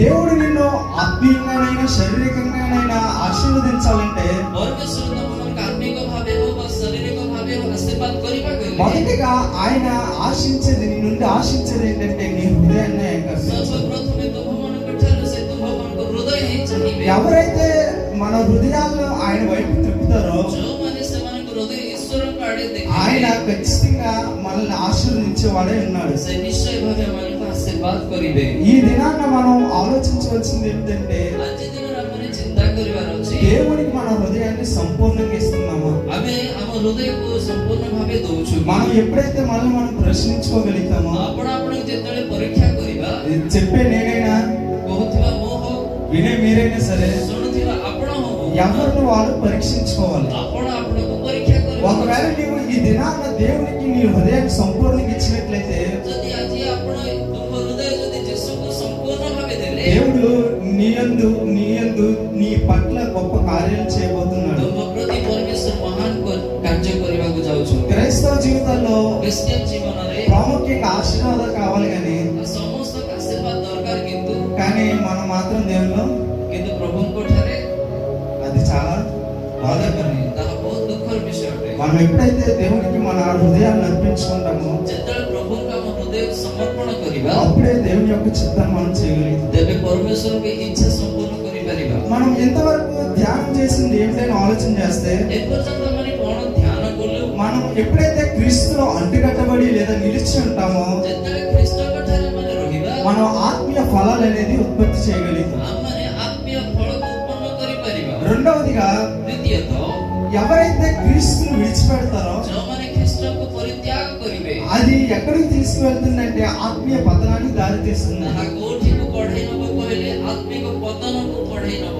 మన మూలవాక్యమైన యోహాను సువార్తలో 15వ అధ్యాయం 6వ వచనం చూసినట్లయితే ଆମର ମୂଳ ବାକ୍ୟ ଯେ ଯୋହନ ସୁସମାଚାର 15 ପଦରେ ଯଦି ଦେଖିବା, ఎవరైనాను నా యందు నిలిచి ఉండని ఎడల ଯେ କେହି ମୋ ଠାରେ ନ ରହେ వాడు తీగ వలె ସେ ଶାଖା ରୂପେ బయట పారవేయబడి ఎండిపోవును. ସେ ଶୁଖି ଯାଇକି ମରିଯିବ. చాలు. మనం చదివిన వాక్య భాగాన్ని మనం నిలిచి ఉండని తీగే వెంటనే చనిపోదు, కానీ అదేమవుతుందంటే క్రమక్రమంగా ఎండిపోయి చనిపోతుంది. ଯୋଉ ଶାଖାଟା କଟା ଯିବ ତାହା ସଙ୍ଗେ ସଙ୍ଗେ ମରିଯିବନି, କିନ୍ତୁ ତାହା ଶୁଖିଲା ପରେ ମରିଯିବ. ఇదే స్థితి ఆత్మీయ జీవితంలో కూడా జరుగుతుంది. ଏହି ସ୍ଥିତି ଆତ୍ମୀୟ ଜୀବନରେ ମଧ୍ୟ ଘଟିବ. వాక్యం అర్థమవుతుందా? ବାକ୍ୟ ବୁଝିପାରୁଛନ୍ତି ନା? మనం ఎప్పుడైతే మన ఆత్మీయ స్థితి క్రమక్రమంగా దిగజారుతుందంటే దానికి కొన్ని సూచనలు ఉంటాయి. କେତେବେଳେ ଆମମାନଙ୍କର ଆତ୍ମୀୟ ଜୀବନ ପତନ ହେବାକୁ ଯାଉଛି କହିଲେ ତାହାର କେତୋଟି ଚିହ୍ନ ରହିଛି. మనం క్రీస్తులో నిలిచి ఉన్నామంటే క్రీస్తు యొక్క స్వభావం కలిగి ఉన్నామని మనం విన్నాం. ଆମେ ଖ୍ରୀଷ୍ଟଙ୍କ ଠାରେ ଅଛୁ କହିଲେ କିପରି ରହିବାର ଅଛି, କିପରି ଫଳିବା, ସେ ବିଷୟରେ మనం ଶୁଣିଲୁ. అదే విధంగా మనం ఆత్మీయంగా దూరం అవుతున్నాం, దేవునితో సంబంధం లేకపోతుందా అనేదాన్ని మనం ఆలోచన చేస్తే మొదటిగా మన ప్రార్థనా జీవితం తగ్గిపోతుంది. ସେହିପରି କିପରି ଆମମାନେ ପ୍ରଭୁଙ୍କ ଠାରୁ ଦୂର ହେଇଯିବା, କିପରି ପ୍ରଭୁଙ୍କୁ ଆମେ ପରିତ୍ୟାଗ କରିଅଛୁ, ସେ ଚିହ୍ନ ମଧ୍ୟ ଆମେ మనం ଦେଖିବା. వాక్య ధ్యానం తగ్గించేస్తాం. ଆମମାନେ ପ୍ରାର୍ଥନା କରିବାଟା କମିଯିବ, ବାକ୍ୟ ଧ୍ୟାନ କମିଯିବ, మనం సంఘాన్ని సంఘ సహవాస కూడికలను నిర్లక్ష్యపరుస్తాం. ଆଉ ମଣ୍ଡଳୀରେ ହଉଥିବା ସଭାକୁ ପରିତ୍ୟାଗ କରୁଥିବା ବା ଆସିବାକୁ ଇଚ୍ଛା କରୁନଥିବେ. నేనైతే ఖచ్చితంగా చెప్పగలను, ఈ సహవాస కూడికలు నిర్లక్ష్యపరచడం అనేది క్రైస్తవుల్లో భయంకరంగా ఉంది. ଏହି ମଣ୍ଡଳୀ ସଭାକୁ ବା ଯେକୌଣସି ପ୍ରାର୍ଥନା ମିଟିଂ ମାନଙ୍କୁ ଯୋଉମାନେ అవునా కదా? ଆସୁନାହାନ୍ତି ସେମାନଙ୍କୁ ଭୟଙ୍କର ଥିବେ. అవునా కదా? ହଁ ନା ନାହିଁ? కనుక మనం ఆ తరువాత మనం వాక్య జీవితాన్ని ఎప్పుడు పక్కన పెడతామో, ప్రార్థన జీవితాన్ని ఎప్పుడు పక్కన పెడతామో, సహవాసాన్ని ఎప్పుడు పక్కన పెడతామో, మెల్లమెల్లగా పాపానికి మనం రాజీ పడటం ప్రారంభమవుతుంది. ଯେତେବେଳେ ପ୍ରାର୍ଥନାକୁ, ବାକ୍ୟକୁ ଆଉ ଏପରି ଖ୍ରୀଷ୍ଟୀୟ ସହଭାଗିତା ତମେ ଦୂର ହେବା, ସେତେବେଳେ ଆମ ଆତ୍ମୀୟ ଜୀବନ ଧୀରେ ଧୀରେ ଧୀରେ ଧୀରେ ଶୁଖିବାକୁ ଲାଗିବ. ఆ క్రమంగా ఎక్కువ లోకానికి ప్రాధాన్యత ఇచ్చే వారంగా అయిపోతాం. ସେହିପରି ଆମେ ଜଗତକୁ ଗୁରୁତ୍ୱପୂର୍ଣ୍ଣ ଦେଇକି ଜାଗତିକ କାର୍ଯ୍ୟରେ ଚାଲି ଯାଉଥାଉ. ఎప్పుడైతే గ్రాడ్యువల్ గా దిగజారిపోతామో ఆత్మీయ స్థితి అనేది కనుమరుగైపోతుంది. ଯେତେବେଳେ ଆମେ ସେହି ତଳକୁ ଆମେ ନିଜ ସ୍ଥିତିకి ଆସିବା, ସେତେବେଳେ ଆମ ଆତ୍ମୀୟ ଜୀବନ ପୁରା ଶୁଖିଯିବ. మనతో ఉన్న వారిని మనం జ్ఞాపకం చేసుకుంటే ଆମ ସହିତ ରହିବା ଲୋକଙ୍କୁ ଯଦି ଦେଖି ଆମେ ସ୍ମରଣ అనేక మంది దేవుని చేత ఏర్పరచుకొనబడిన జనాంగం అనేక మంది వారి ఆత్మీయ జీవితాల్లో కనుమరుగైపోయారు. ଆଉ ଅନେକ ଲୋକ ଈଶ୍ୱରଙ୍କ ଦ୍ୱାରା ମନୋନୀତ ହୋଇଥିବା ଦାସଗଣ ମଧ୍ୟ ଆଜି ଆତ୍ମୀୟ ଜୀବନରେ ପୁରା ଶୁଖି ଯାଇଅଛନ୍ତି. దానికి గల కారణం ఏంటంటే క్రీస్తుతో మనం అంటుకట్టబడిపోవడమే. ତାହାର କାରଣ କଣ? ମାନେ ଖ୍ରୀଷ୍ଟଙ୍କ ଠାରେ ନ ରହିବା. మనం ఈ క్రీస్తులో నిలిచి ఉన్న వ్యక్తి శాంసన్ అని మనం చూసాం. ଖ୍ରୀଷ୍ଟଙ୍କ ଠାରେ ନ ରହିବା ବ୍ୟକ୍ତି ସାମସନ ବୋଲି ଆମେ ଦେଖିଲୁ. ఈ సంసోన్ యొక్క జీవితం యవనస్తులకు ఏ విధంగా ఉంటదంటే ఇదొక హెచ్చరికగా ఉంటది. ଏହି ସାମସନ ଜୀବନ ପ୍ରତ୍ୟେକ ଯୁବକଙ୍କୁ ଗୋଟେ ସୂଚନା ଭାବେ ରହିବ. మనం బైబిల్ గ్రంథంలో సంసోన్ యొక్క జీవితాన్ని ఎక్కడ చూడతాం? ଆମେ ବାହାର ଜଗତରେ ସାମସନର ଜୀବନ କୋଉଠି ଦେଖିପାରିବା? న్యాయాధిపతులు 13వ అధ్యాయం నుండి 16వ అధ్యాయం వరకు మనం ବାଇବଲରେ ଆମେ ବିଚାରକର୍ତ୍ତାରେ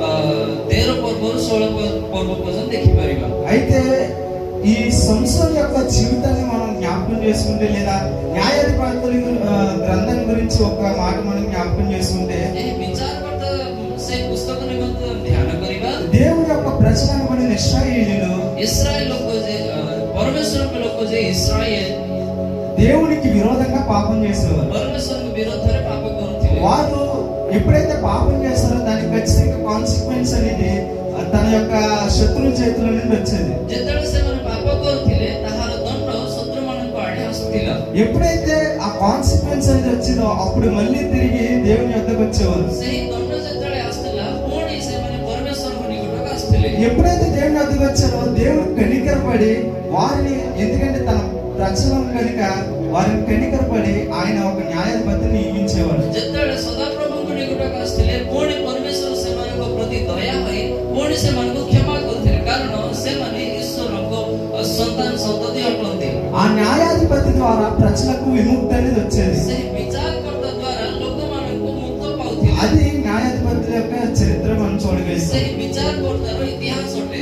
అయితే సంసోను యొక్క జీవితాన్ని మనం చూసినట్లయితే ହେଲେ ସଂସନର ଜୀବନ ଯଦି ଆମେ ଧ୍ୟାନ କରିବା, సంసోను పుట్టక ముందే దేవుడు వాక్కునిచ్చి దేవుడి దూత ప్రత్యక్షమై మాట్లాడుతుంది. ସଂସନ ଜନ୍ମ ନ ହେବା ପୂର୍ବେ ଈଶ୍ୱରଙ୍କ ଦୂତ ତାଙ୍କ ସହିତ କଥା ହେଉଛି। దేవుడు సంసోన్ని జన్మించడానికి గల కారణం ఏంటంటే ఒక ప్రత్యేకమైన పర్పస్ గా ఆయన నిర్మించాడు. ଏ ସଂସନ ଜନ୍ମ ହେବାର ତାର ଗୋଟେ କାରଣ ଥିଲା।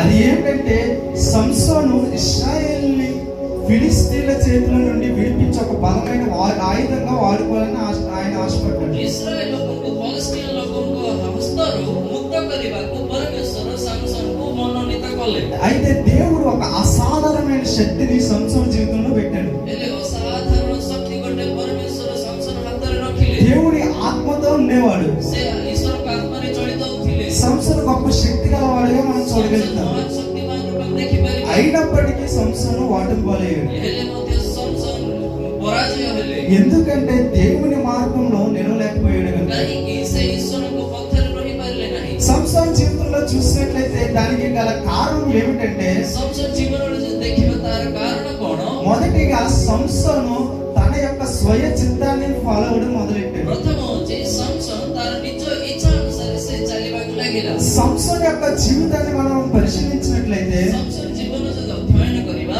సంసోను దేవునికి ఇష్టమైనది వెతకకుండా తానికి ఇష్టమైన దాన్ని వెతుకున్నాడు. ସଂସନ ପରମେଶ୍ୱରଙ୍କର ଯାହା ଇଚ୍ଛା ତାହା ନ ଖୋଜୁను ଏହାର ଯାହା ଇଚ୍ଛା ସେ ଖୋଜିବାକୁ ଲାଗିଲେ। అందుకే న్యాయాధిపతుల గ్రంథంలో 14:3 ఈ విధంగా రాయబడింది. 14 పర్వ ତାର 3 పదରେ ଲେଖା ଅଛି, ఆమె నాకు ఇష్టమైనది కనుక ఆమెను నాకు తెప్పించు అన్నాడు. ତେବେ ତାହାର ପିତା ତା ମାତା କହିଲେ, ତୁମ୍ଭେ ଭ୍ରାତୃଗଣର ଅବା ଆମ୍ଭ ସମୁଦାୟ ଲୋକ କନ୍ୟାଗଣ ମଧ୍ୟ କି ଜଣେ ସ୍ତ୍ରୀ ନାହିଁ ଯେ ତୁମ୍ଭ ଅସୁନ୍ନତ ପଲଷ୍ଟିୟ ମାନଙ୍କ ମଧ୍ୟରୁ ଭାଜ୍ୟ ଗ୍ରହଣ କରିବାକୁ ଯିବ? ତହିଁରେ ସଂସନ ଆପଣା ପିତାକୁ କହିଲା, ତାହାକୁ ମୋ ପାଇଁ ଆଣ, ସେ ମୋ ଦୃଷ୍ଟିରେ ପସନ୍ଦ। మనం ఈ వచనాన్ని చదివినట్లయితే వారు నీ స్వజనుల కుమార్తెల్లోనే గాని నా జనులలోనే గాని స్త్రీ లేదనుకుని సున్నతి పొందని ఫిలిస్తీన్ల నుండి కన్యను తెచ్చుకున్నటకు వెళ్ళుచున్నావా అని అతను అడిగింది. అందుకు సంసోను ఆమె నాకు ఇష్టమైనది కనుక ఆమెను నా కొరకు తెప్పించుమని తన తండ్రితో చెప్పాను. మనం చదివిన వాక్య భాగాన్ని చూసినట్లయితే ଆମେ ପଢିବା ପାଠ୍ୟାଂଶ ଦେଖିଲେ దేవుడి యొక్క చిత్తం వేరు, సంసోను చేసేది కంప్లీట్ గా డిఫరెంట్. ପରମେଶ୍ୱରଙ୍କ ଇଚ୍ଛା ଅଲଗା, ସଂସନ କରିବା ପରିପୂର୍ଣ୍ଣ ବିପରୀତ। సంసోను యొక్క నిర్ణయాలు ఏ విధంగా ఉన్నాయంటే తనకు ఉన్న ఆలోచన బట్టి వెళ్ళిపోయేవాడు. ସଂସନର ନିଷ୍ପତ୍ତି କିପରି ଅଛି, ତାହାର ନିଜ ଇଚ୍ଛାରେ ସେ ସବୁ ନିଷ୍ପତ୍ତି ନଥିଲା। దేవుడి యొక్క ఆలోచన లేదా దేవుడి యొక్క ప్రణాళిక అనేది మానవుని ప్రణాళిక కంప్లీట్ గా డిఫరెంట్ గా ఉంటుంది. ଈଶ୍ୱରଙ୍କ ଇଚ୍ଛା, ଈଶ୍ୱରଙ୍କ ଉଦ୍ଦେଶ୍ୟ, ଈଶ୍ୱରଙ୍କ ଯୋଜନା ମନୁଷ୍ୟର ଇଚ୍ଛା ଯୋଜନାକୁ ସମ୍ପୂର୍ଣ୍ଣ ବିପରୀତ ରହିବ। కనుక మన జీవితంలో కూడా ఓటముల పాలవుతున్నామన్నా, କାରଣ ଆମମାନଙ୍କ ଜୀବନ ମଧ୍ୟ ଆମେ ପରାଜୟ ହେଉଛୁ, ଏହାର କାରଣ କ'ଣ? మన ఆత్మీయ స్థితి దిగజారిపోతుందన్నా ଆମ ଆତ୍ମୀୟ ଜୀବନ ପୁରା ଦିନକୁ ଦିନ ଖୁସି ଯାଉଛି କହିଲେ మనల్ని మనం పరిశీలించుకోవాల్సిన అవసరం ఉంది. ଆପଣ ଆପଣଙ୍କୁ ପରୀକ୍ଷା କରିବାର ଆବଶ୍ୟକତା అది ଅଛି। ఏమిటంటే మనం చేసేది దేవుడి చిత్తమా కాదా? ତାହା କ'ଣ? ଆମେ ଯାହା କରୁଛୁ ତାହା ଈଶ୍ୱରଙ୍କ ଇଚ୍ଛା ନା ନାହିଁ? అనేక మంది యవనస్తులు ఈ దినాన్న ఈ తప్పిదాన్ని చేస్తున్నారు. ଆଜିକାଲିର ଯୁବମାନେ ବହୁତ ଯୁବମାନେ ଏହି ଭୁଲ କରୁଛନ୍ତି। తమ సంబంధాల్ని వారి యొక్క ఆలోచన బట్టి కనెక్ట్ చేసుకోవడం జరిగింది. ସେମାନଙ୍କ ସମ୍ବନ୍ଧ ସବୁ ନିଜ ଇଚ୍ଛାରେ କରିବାକୁ ଆଗକୁ ଯାଉଛନ୍ତି। ఈ దినాన్న క్రైస్తవ్యం ఏ విధంగా ఉందంటే సత్యాన్ని విడిచిపెట్టి ట్రెండ్ ఫాలో అవుతుంది. ଆଜିକାଲିର ଖ୍ରୀଷ୍ଟିଆନ ଜୀବନ କିପରି ଅଛି କହିଲେ ସତ୍ୟକୁ ଛାଡ଼ି ଦେଇକି ଟ୍ରେଣ୍ଡକୁ ସେମାନେ ଅନୁଗମନ କରୁଛନ୍ତି। లోకరీతిగా ఎవరు ఏం చేస్తున్నారో దాన్ని కూడా మన క్రైస్తవంలో మనం ఫాలో అవుతున్నాం. ଜାଗତିକ ରୂପେ ସେମାନେ କିପରି କରୁଛନ୍ତି, ଆମେ ମଧ୍ୟ ସେହିପରି କରୁଛୁ। కనుక మన ఆత్మీయ స్థితి వద్దరు లేని స్థితిలో, ఓటమి స్థితిలో ఉంది. ସେଥିପାଇଁ ଆମର ଆତ୍ମୀୟ ଜୀବନ ଜୟ ନ ପାରୁ ପରାଜୟ ପାଉଛି। ఈ దేవుడి యొక్క వాక్యం ఎప్పుడైతే మన జీవితాల్లో ఉంటుందో ଈଶ୍ୱରଙ୍କ ବାକ୍ୟ ଯେତେବେଳେ ଆମ ଜୀବନରେ జీవితాలు అనేది ఆశీర్వాదకరంగా ఆయనతో నడిచే అనుభవం కలిగి జీవిస్తాం. ତେବେ ଆମମାନ ଜୀବନ ତାହାଙ୍କ ସହିତ ରହିବା ଅନୁଭବରେ ଆଗକୁ ଚାଲିବ। తరువాత సంసోన్ జీవితంలో మరొక కారణం ఏంటంటే ఆయన దిగజారిపోవడానికి ପୁଣି ସମସନ ସେହିପରି ନିଜ ହେବାକୁ ଆଉ ଗୋଟେ କାରଣ, సంసోను పాపంతో ఆడుకున్నాడు. ସମସନ ପାପ ସହିତ ଖେଳିଲା। యోసేపు జీవితం కంప్లీట్ గా ఏమైందంటే పాపం నుండి పారిపోయాడు. జోసెఫ్ କଣ କଲେ, ପାପରୁ ସେ ଦୌଡ଼ିକି ଚାଲିଗଲେ। సంసోన్ జీవితం అనేది పాపానికి దగ్గరగా జీవించడం କିନ୍ତୁ ప్రారంభించాడు. ସମସନ ମାତ୍ର ସେ ପାପକୁ ପାଖକୁ ଆହ୍ୱାନ କଲେ। ఇదంతటికి గల కారణం ఏంటంటే ଏ ସବୁର କାରଣ ఆయన ప్రతి దానికి చిన్న చిన్న పాపాలకు కూడా ఆయన రాజీ పడిపోవడమే. ସେ ପ୍ରତ୍ୟେକ ଛୋଟ ଛୋଟ ପାପକୁ ସେ ରାଜି ହେଉଯାଉଥିଲେ। క్రైస్తవ జీవితంలో కూడా ଖ୍ରୀଷ୍ଟିଆନ ଜୀବନରେ ମଧ୍ୟ మనం కూడా పడిపోవడానికి గల కారణాలు ఏంటంటే ଆମେ ମଧ୍ୟ ପଡ଼ିଯିବାର ବା ପତନ ହେବାର କାରଣ କଣ? లోకంతో మనం కాంప్రమైజ్ అయిపోవడమే. ଜଗତ ସହିତ ଆମେ ସମସ୍ତେ ରାଜି ହେଇଯାଉଛୁ। మన మాట ఏ విధంగా ఉండాలంటే అవునంటే అవును, ଆମ କଥା କିପରି ରହିବାର ଅଛି, కాదంటే కాదు. ହଁ କହିଲେ ହଁ, ନା କହିଲେ ନା। కానీ లోకస్తులు ఎవరైనా మనకి ఏదన్నా చెబితే వారి మన మొహమాటం కొద్ది ఆ పాపానికి అనేది కాంప్రమైజ్ କିନ୍ତୁ అయిపోతుంది. ଜାଗତିକ ଲୋକ ଯାହା ବି କହିବେ ସେମାନଙ୍କ ଠାରେ ଆମେ ଲାଜ ବା ଟିକେ କିଛି ନ କହୁନୁ, ସେମାନଙ୍କ ସହିତ ଆମେ ରାଜି ହେଇଯାଉଛୁ। పరిశుద్ధాత్మ దేవుడు ఈ దినాన్న నీతో నాతో మాట్లాడుతున్నది ఏంటంటే మన యొక్క జీవితాలు ఆశీర్వాదకరంగా ఉండాలంటే మనం దేనికి రాజీ పడకూడదు. ପବିତ୍ର ଆତ୍ମା ପରମେଶ୍ୱର ଆମକୁ ଆଶୀର୍ବାଦ କରିବାକୁ ହେଲେ, ଆମକୁ ବୃଦ୍ଧି କରିବାକୁ ହେଲେ ଜଗତ ସହିତ ଆମେ ରାଜି ହେବାକୁ ନାହିଁ। సంసోను రాజీ పడడం వలన తన ఆత్మీయ జీవితం అనేది బలహీనపరచబడింది. ସମସନ ରାଜି ହେବା ଦ୍ୱାରା ତା ଆତ୍ମୀୟ ଜୀବନକୁ ପତନକୁ ନେଇଗଲା। నీవు అనుకోవచ్చు ఆ పాపం చేస్తే తర్వాత చనిపోయిన తర్వాత నేను ఉంటానా, నేను ఏమన్నా చూస్తానా, ఏ శిక్ష వస్తుందని. ଆଉ ତମେମାନେ ଭାବିପାର ଯେ ପାପ କଲେ କଣ, ମୁଁ ମରିଗଲା ପରେ ମୁଁ ଜାଣିଛି କି ମୁଁ କୁଆଡେ ଯିବି ମୁଁ ଜାଣି ତ ନାହିଁ। కానీ పాపం నీవు ఏ సుఖాన్ని అయితే అనుభవిస్తావు పాపం ద్వారా, అది ఏదైనా సరే అదే విధంగా నీవు ఈ లోకంలో నీవు బ్రతికి ఉన్నంత కాలంలోనే కాన్సిక్వెన్స్ అనేది ఖచ్చితంగా అనుభవించాలి. ସେହି ପାପ ଦ୍ୱାରା ଯେଉଁ ସୁଖ ତୁମେମାନେ ଅନୁଭବ କରୁଅଛ, ଏହି ଜୀବନରେ ବଞ୍ଚୁ ବଞ୍ଚୁ ତାହାର ଦଣ୍ଡ ମଧ୍ୟ ତୁମେମାନେ ପାଇବ। సంసారం అనుకున్నాడు పాపాన్ని నేను కంట్రోల్ చేస్తున్నానని. ସମସନ ଭାବିଲେ ସେହି ପାପକୁ ମୁଁ କଣ୍ଟ୍ରୋଲ କରିପାରିବି। కానీ నిజమేంటంటే పాపమే సంసారం కంట్రోల్ చేసే విధంగా అయిపోయింది. ପ୍ରକୃତ ସତ୍ୟ କଣ କହିଲେ, ସେହି ପାପ ହିଁ ସଂସାରକୁ କଣ୍ଟ୍ରୋଲ କରେ। దానికి గల కారణం ఏంటంటే ଏହାର କାରଣ କଣ? దేవుని హెచ్చరికలను ఆయన ఇగ్నోర్ చేశాడు. ଈଶ୍ୱରଙ୍କ କଥାକୁ ସେ ମାନିଲେ ନାହିଁ। సంసారుడు దేవుడి యొక్క హెచ్చరికలు తృణీకరించిన వాడుగా ఉన్నాడు. ଈଶ୍ୱରଙ୍କ ସୂଚନା ସବୁ ସଂସାର ପାଖକୁ ରଖିଦେଲା। దేవుడు సంసారికి అనేక అవకాశాలను ఇచ్చాడు. ପରମେଶ୍ୱର ସଂସାରକୁ ଅନେକ ସୁଯୋଗ ମଧ୍ୟ ଦେଇଅଛନ୍ତି। ఎందుకంటే ఆయన చిత్తాన్ని జరిగించడానికి తిరిగి వస్తాడేమోనని ఆశతో. କାରଣ ପରମେଶ୍ୱରଙ୍କ ଇଚ୍ଛା ସାଧନ କରିବ, ପୁଣି ମୋ ପାଖକୁ ଫେରି ଆସିବ, ସେହି ଇଚ୍ଛାରେ ସେହି ଆଶାରେ ପରମେଶ୍ୱର ତାହାକୁ ସୁଯୋଗ ଦେଇଥିଲେ। ఆయన ప్రాయశ్చిత్తం పడడం అనేసి ఈ కాంప్రమైజ్ రాజీ పడడమే ప్రారంభమైంది. ఇంకా ସେ ପ୍ରାୟଶ୍ଚିତ୍ତ କରିବା ବଦଳରେ ସେ ପାପ ସହିତ ରାଜି ହେବାକୁ ଆରମ୍ଭ କଲେ। దానినే తన జీవితం మొత్తం కొనసాగించాడు. ସେହିପରି ତାହା ଜୀବନ ସାରା ସେ ଆଗକୁ ବଢିଲେ।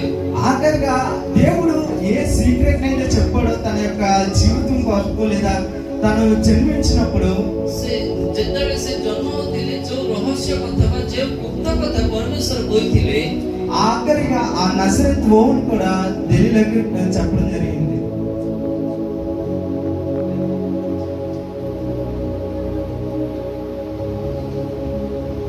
ଆଉ ଯେପରି ପରମେଶ୍ୱର ଯାହା ନ କରିବାକୁ କହିଥିଲେ, ତା ଜୀବନ ଶେଷରେ ତାହା ହିଁ ଘଟିଲା। ఎప్పుడైతే ఆయన జుట్టు కత్తిరించబడిందో, ଯେତେବେଳେ ତାହାକୁ ଚୁଟି କଟାଗଲା, ఆయన యొద్ద ఉన్న దేవుని శక్తి అనేది ఆయన విడిచిపెళ్ళిపోయింది. ତାହାଙ୍କ ଠାରେ ଥିବା ଈଶ୍ୱରଙ୍କ ଶକ୍ତି ଛାଡ଼ିଗଲା। కానీ ఆయన గ్రహించలేకపోయాడు. କିନ୍ତୁ ସେ ଜାଣିପାରିଲେ ନାହିଁ। అందుకే ఒక బాధాకరమైన వచనం ఉంటది 16-20 వచనంలో. ତେଣୁ 16 ପର୍ବ ତାର 20 ପଦରେ ଗୋଟେ ଦୁଃଖର ବାକ୍ୟ ଗୋଟେ ଲେଖା ଅଛି। అయితే యెహోవా తను ఎడబాసిన తెలియలేదు. ହେଲେ ପରମେଶ୍ୱର ତାଙ୍କୁ ପରିତ୍ୟାଗ କରିଛନ୍ତି, ଏ କଥା ସେ ଜାଣିନଥିଲେ। ఈ వచనాన్ని చూసినట్లయితే సంసోను ఏమనుకున్నాడంటే కాంప్రమైజ్ అయినప్పటికీ మునుపు ఏ ఆత్మ అయితే ఉందో ఆత్మే ఉంది, ఆ మాటే ఉంది, ఆ శక్తే ఉంది అని అనుకుంటున్నాడు. ହେଲେ ସମସନ ଭାବୁଛନ୍ତି ମୋତେ ଗୋଟେ ଯେଉଁ ଶକ୍ତି ଥିଲା, ଯେଉଁ ଆତ୍ମା ଥିଲା, ଯେଉଁ ଅଭିଷେକ ଥିଲା, ତାହା ହିଁ ଏବେ ମଧ୍ୟ ଅଛି ବୋଲି ସେ ଭାବୁଛି। కానీ ఆత్మ తనను ఎడబాసిందని గ్రహించడానికి କିନ୍ତୁ ପରମେଶ୍ୱର పైకి భక్తిగా నటిస్తూ ସେହିପରି ଆମେମାନେ ମଧ୍ୟ ଉପରକୁ ଭକ୍ତି ଭାବେ ବଞ୍ଚି దాని యొక్క శక్తిని ఆశ్రయించలేకపోతాం. ତାହାର ଶକ୍ତି ଆମମାନେ ଅନୁଭବ କରିପାରୁନାହୁଁ। మనం యవనస్తులంగా దేవుని మందిరానికి క్రమం తప్పకుండా వెళ్తాం. ଆମେ ଯୁବକ ଯୁବତୀ ରୂପେ ପ୍ରତ୍ୟେକ ରବିବାର ଦିନ ଚର୍ଚ୍ଚକୁ ଯାଇଥାଉ, దేవుని యొక్క వాక్యాన్ని వింటాం. ଈଶ୍ୱରଙ୍କ ବାକ୍ୟ ଶୁଣିଥାଉ, కానీ ఆ ఫలింపు అనేది మన జీవితంలో లేదు. କିନ୍ତୁ ସେ ଫଳବାନ ପରିସ୍ଥିତି ଆମ ଜୀବନରେ ଆସୁନି। ఎందుకంటే పైకి ఆర్భాటంగా కనిపించి దాని యొక్క శక్తిని ఆశ్రయించలే వారంగా ఉన్నాం. କାହିଁକି ଉପରକୁ ଭକ୍ତି ଭାବେ ଦେଖି ତାର ଶକ୍ତିଟା ମାନେ ଅନୁଭବ କରିପାରୁନୁ। మనం ఈ సమస్యల నుండి లేదా ఈ పోరాటాల నుండి మనం దీన్ని అధిగమించాలంటే ఖచ్చితంగా కావాల్సింది ఏంటంటే క్రీస్తులో అంటుకట్టబడి లేదా నిలిచి ఉండడం. ହେଲେ ସେହି ପରିସ୍ଥିତିରୁ ଆମେ ବାହାରକୁ ଆସିବାର ଅଛି ବା ସେହି ପରିସ୍ଥିତିକୁ ଆମେ ଜୟ କରିବାକୁ ହେଲେ ଈଶ୍ୱରଙ୍କ ଠାରେ ଆମେ ରହିବାର ଅଛି। మూడో విషయాన్ని చూసినట్లయితే ଦ୍ୱିତୀୟ ବିଷୟ ଯଦି ଦେଖିବା, క్రీస్తులో ఎవరైతే నిలిచుంటారో ଯେଉଁମାନେ ଖ୍ରୀଷ୍ଟଙ୍କ ଠାରେ ରହିବେ వారికి దేవుడు ఒక శక్తిని అనేది ఇస్తాడు. ସେମାନଙ୍କୁ ପରମେଶ୍ୱର ଶକ୍ତି ଦେବେ। అది ఏమిటంటే ఈ యొక్క శోధనను శ్రమలను అధిగమించడానికి. ଏହି ପରୀକ୍ଷା ତାଡ଼ନାକୁ ଜୟ କରିବା ନିମନ୍ତେ మనం నిజంగా ఈ యొక్క లోకపరమైన టెంప్టేషన్స్ మనం ఎదుర్కోవాలన్నా అధిగమించాలన్నా ଆମେ ପ୍ରକୃତରେ ଜାଗତିକ ପରୀକ୍ଷା ସବୁ ଆମେ ଜୟ କରିବାକୁ ହେଲେ ఖచ్చితంగా దేవునితో సహవాసం అనేది అవసరం. ନିଶ୍ଚୟ ଭାବେ ଈଶ୍ୱରଙ୍କ ସହିତ ସହଭାଗିତା ଆବଶ୍ୟକ। అందుకే 7వ వచనాన్ని మనం ధ్యానం చేసినట్లయితే ତେଣୁ ଯୋହନ ସୁସମାଚାର 15:7 ପର୍ଯ୍ୟନ୍ତ ଯଦି ଦେଖିବା, నా యందు మీరును మీ యందు నా మాటలను నిలిచిండిన ఎడల మీకేది ఇష్టమో అడుగుడి, అది మీకు అనుగ్రహింపబడును. ଆଉ ଆଉ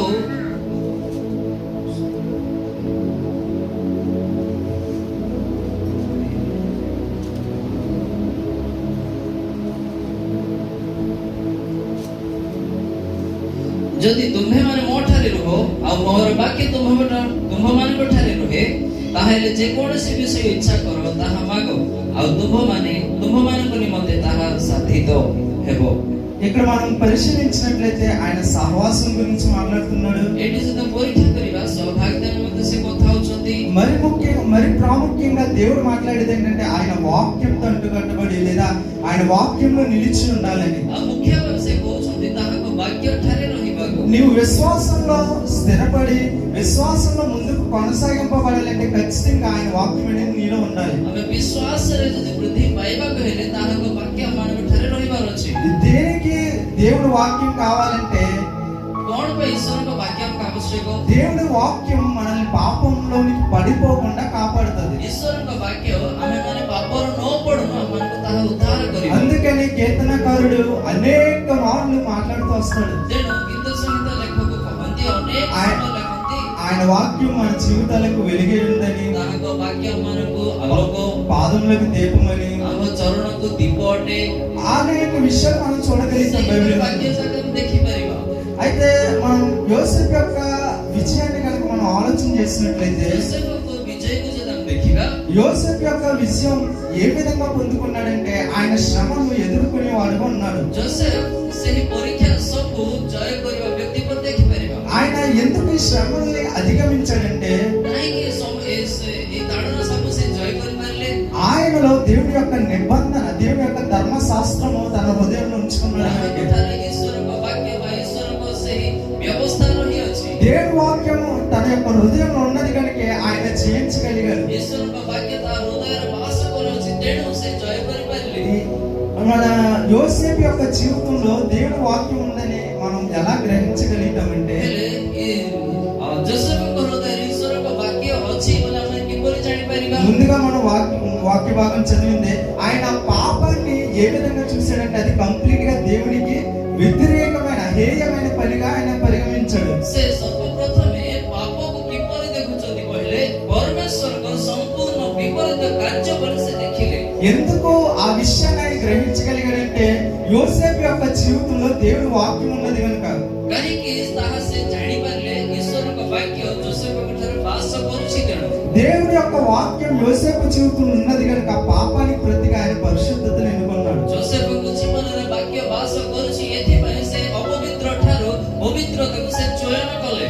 తరువాత మనం సంసోన్ యొక్క జీవితాన్ని చూసినట్లయితే ତାପରେ ସଂସଦ ଜୀବନ ଯଦି ଦେଖିବା, సంసోన్ జీవితం ఓటమి పాలుగా ఉన్నది. samson జీవన పరాజయ ହୋଇଗଲା। ఎందుకంటే ఈ యొక్క టెంప్టేషన్స్ అనేది ఆయన ప్రోత్సహించేవాడుగా ఉన్నాడు. ସେ ପରୀକ୍ଷା ମାନଙ୍କୁ ସେ ଆହୁରି ଅଧିକ କରୁଥିଲେ। మనం ఏదైనా పిల్లలకు ఇది ప్రమాదం అంటే ଯେକୌଣସି ପିଲାମାନଙ୍କୁ ଏହା ବିପଦପୂର୍ଣ୍ଣ ଏଟା କରୋନା କହିଲେ వారు భయం కలిగిన వారంటే ఖచ్చితంగా దానికి దూరంగా ఉంటారు. ଯଦି ସେମାନେ ଭୟ କଲେ ନିଶ୍ଚୟ ଭାବେ ସେମାନେ କରିବେନି। కానీ సంసం లాంటి వారు ఏం చేస్తారంటే କିନ୍ତୁ సంసన్ ପରି ବ୍ୟକ୍ତି ହେଲେ କଣ କରିବେ? దేవుడు ఏం చేయొద్దన్నాడు అదే చేస్తారు. ପ୍ରଭୁ ଯାହା କରିବାକୁ ମନା କଲେ ତାହା କରିବ।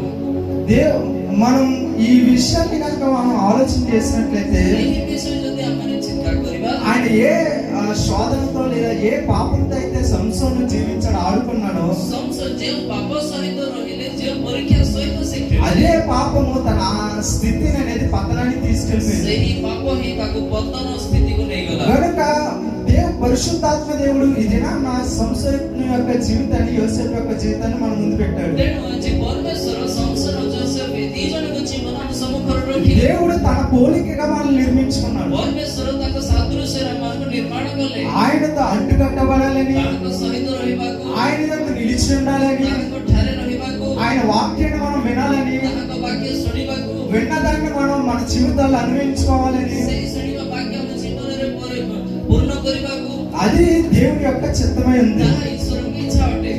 తరువాత మనం నాలుగవదిగా ఆలోచన చేసినట్లయితే ଚତୁର୍ଥ ଭାବରେ ଯଦି ଦେଖିବା మనం క్రీస్తులో నిలిచుంటే గనుక ଆମେ ଯଦି ଖ୍ରୀଷ୍ଟଙ୍କ ଠାରେ ରହିଲେ దేవుని నామం అనేది మహిమపరచబడుతుంది. ଈଶ୍ୱରଙ୍କ ନାମ ଗୌରବାନ୍ୱିତ ହେବ। అందుకే మనం ఈ యోహాను సువార్తలో ఆఖరి వచనాన్ని చూసినట్లయితే ଯୋହନ ସୁସମାଚାର 8వ వచనాన్ని 15 ତାର 8 ପଦ ଯଦି ପଢିବା మీరు బహుగా ఫలించడం వలన నా తండ్రి మహిమపరచబడును. ମାନେ ପ୍ରଚୁର ଫଳିଲେ ମୋର ପିତା ମହିମାନ୍ୱିତ ହେବେ। ఈ మాటను మనం జ్ఞాపకం చేసుకుంటే క్రీస్తులో ఎవరైతే నిలిచి ఉంటారో వారు తండ్రి నామాన్ని అనేది ଯେଉଁମାନେ ଖ୍ରୀଷ୍ଟଙ୍କ ଠାରେ ରହିବେ ସେମାନେ ପିତାଙ୍କ ନାମକୁ మహిమపరిచే వారు ఉంటారు. ଗୌରବାନ୍ୱିତ କରିବା ବ୍ୟକ୍ତି ପର ରହିବେ। అందుకే దేవుని వాక్యంలో మనం చూడగలుగుతాం కదా, ଈଶ୍ୱରଙ୍କ ବାକ୍ୟରେ ଆମେ ଦେଖିପାରିବା మనల్ని ఎందుకు నిర్మించుకున్నాడంటే తనని స్తోత్రాన్ని ప్రచురణ చేయడానికి. କାହିଁକି ଆମମାନଙ୍କୁ ସେ ନିର୍ମାଣ କରିଅଛନ୍ତି ଅର୍ଥାତ୍ ଆମେ ସମସ୍ତେ ତାହାଙ୍କର ପ୍ରଶଂସା କରିବା ନିମନ୍ତେ, ଗୌରବ କରିବା ନିମନ୍ତେ। యోసేపు జీవితం చూసినట్లయితే యోసేపు జీవితం ద్వారా దేవుడు మహిమపరచబడ్డాడు. అవునా కదా? ଏଇଠି ଆମେ ଦେଖିଲେ ଯୋସେଫଙ୍କ ଜୀବନ ଦ୍ୱାରା ପରମେଶ୍ୱର ଗୌରବାନ୍ୱିତ ହେଲେ ନା ନାହିଁ? యోసేపు ప్రతి విషయంలోనూ ఆయన ఏ విషయాన్ని అయితే సాధించాడో ఆ విషయాలన్నింటినీ వెనుక ఆయన ఒక మాట చెప్తాడు, అది నా వల్ల కాదు కానీ అది నా తండ్రి అయినా దేవుని వల్లనని చెప్తాడు. ଯୋସେଫ ଯେକୌଣସି ପରିସ୍ଥିତିରେ ସେ ଜୟ ପ୍ରାପ୍ତ ହୋଇଥିଲେ ସେଥିରେ ଲେଖା ଅଛି ପରମେଶ୍ୱର ଯୋସେଫଙ୍କ ସହବର୍ତ୍ତୀ ଥିଲେ। ଏଥିପାଇଁ ଯୋସେଫ ମଧ୍ୟ କହୁଥିଲେ ପରମେଶ୍ୱର ମୋ ସହବର୍ତ୍ତୀ ଥିଲେ ବୋଲି। ఫరో యోసేపును పిలిచి కళల గురించి అడిగినప్పుడు ଯେତେବେଳେ ଫାରୋ ଯୋସେଫଙ୍କୁ ଡାକି ସେ ସ୍ୱପ୍ନ ନିମନ୍ତେ ఆయన ପଚାରିଥିଲେ యోసేపు దేవుణ్ణి మహిమపరిచే విధంగా ఒక మాట మాట్లాడతారు. ଯୋସେଫ ପରମେଶ୍ୱର ଗୌରବ କରି ଗୋଟେ କଥା କହୁଥିଲେ। ఆదికాండం 41వ అధ్యాయం 16వ వచనంలో ఈ విధంగా ଆଦି ఉన్నది, ପୁସ୍ତକ 41 ପର୍ବ ତାର 16 ପଦରେ ଲେଖା ଅଛି అది నా వలన కాదు దేవుడే ఫరోకు క్షేమకరమైన ఉత్తరం రాశాడు. ତାହା ମୋ ଦ୍ୱାରା ନୁହେଁ କିନ୍ତୁ ଫାରୋଙ୍କୁ ପରମେଶ୍ୱର ହିଁ ଏହି ମଙ୍ଗଳଦାୟକ ବାର୍ତ୍ତା ଦେଇ ଅଛନ୍ତି। యోసేపు గ్రహించింది ఏమిటంటే ଯୋସେଫ ଗୋଟେ ଜାଣିପାରିଲେ କଣ ప్రతి ఆశీర్వాదం వెనుక ପ୍ରତ୍ୟେକ ଆଶୀର୍ବାଦ ପଛରେ ప్రతి ఆశీర్వాదము ପ୍ରତ୍ୟେକ ଆଶୀର୍ବାଦ అది దేవుని యొద్ద నుండి ତାହା వచ్చింది. ପରମେଶ୍ୱରଙ୍କ ଠାରେ ପ୍ରାପ୍ତ। గనుక మన జీవితాల్లో మనం గ్రహించవలసింది ఏమిటంటే ତେଣୁ ଆମ ଜୀବନରେ ଆମେ ଜାଣିବାର ଅଛି మన వల్ల ఏది కాదు కానీ కేవలం ఆయన వల్లే జరుగుతుంది. ଆମମାନଙ୍କ ଦ୍ୱାରା ଯେକୌଣସି ଆଶ୍ଚର୍ଯ୍ୟ କର୍ମ ଘଟିବନି କିନ୍ତୁ କେବଳ ପରମେଶ୍ୱରଙ୍କ ଦ୍ୱାରା ହିଁ। చాలా మంది ఈ మధ్యన సేవకులు తన్ను తాను పబ్లిక్ చేసుకోవడం మొదలు పెట్టారు. నా ప్రార్థన ద్వారా ఈయన స్వస్థపరచబడ్డాడు. ଅନେକ ଦାସଗଣ କିପରି ଅଛନ୍ତି କହିଲେ ମୋ ପ୍ରାର୍ଥନା ଦ୍ୱାରା ସେ ଠିକ ହେଇଛି ବୋଲି କହୁଛନ୍ତି। సంఘంలో కొంతమంది సీనియర్ విశ్వాసులు ఉంటారు. ఆ మండళిରେ ସିନିୟର ବିଶ୍ୱାସୀ ମାନେ ରହନ୍ତି। వారు ఏం చెప్తారంటే నేనే నడిపించాను, నా వల్లే వీళ్ళు సంఘానికి వస్తున్నారని. ମୁଁ ହିଁ ସେମାନଙ୍କୁ ଶିଖେଇଲି, ମୋ ଦ୍ୱାରା ହିଁ ସେମାନେ ଆସୁଛନ୍ତି। కానీ దేవుడికి సిన్సియారిటీ కావాలా, సీనియరిటీ కావాలా? କିନ୍ତୁ ପରମେଶ୍ୱର ସିନସିୟରିଟି ଚାହାନ୍ତି ନା ସିନିୟରିଟି ଚାହାନ୍ତି? కనుక మన జీవితాల్ని మన ఆత్మీయ జీవితం ఫలించే విధంగా ఉండాలన్నా క్రీస్తులో నిలిచి ఉన్నామా లేదా అనేది మనం ఆలోచించవలసిన విషయం. ଆମେ ଖ୍ରୀଷ୍ଟଙ୍କ ଠାରେ ଅଛୁ ନା ନାହିଁ ଆମେ ସମସ୍ତେ ଆପଣ ଆପଣଙ୍କ ପରୀକ୍ଷା କରିବାର ଅଛି। సంసోను యొక్క జీవితం ఏమైపోయిందంటే ఒక హెచ్చరికగా మారింది. సంసోన్ జీవన କିପରି ହେଇଗଲା କହିଲେ ଗୋଟେ ସୂଚନା କରି ରହିଗଲା। సంసోను జీవితం ఆ పతన స్థితిలో ఉన్న దేవుడి కన్ను నుంచి ఆయన ఆఖరి దినాల్లో తిరిగి ఆయన ఆత్మని పొందుకున్నాడు. ଯେତେବେଳେ ସେ ସବୁ ପତନ ଅବସ୍ଥାକୁ ପଳେଇଲେ ପୁଣି ପରମେଶ୍ୱର ଦୟା କରିକି ତାକୁ ପୁଣି ପୂର୍ବର ଶକ୍ତି ଦେଇଥିଲେ।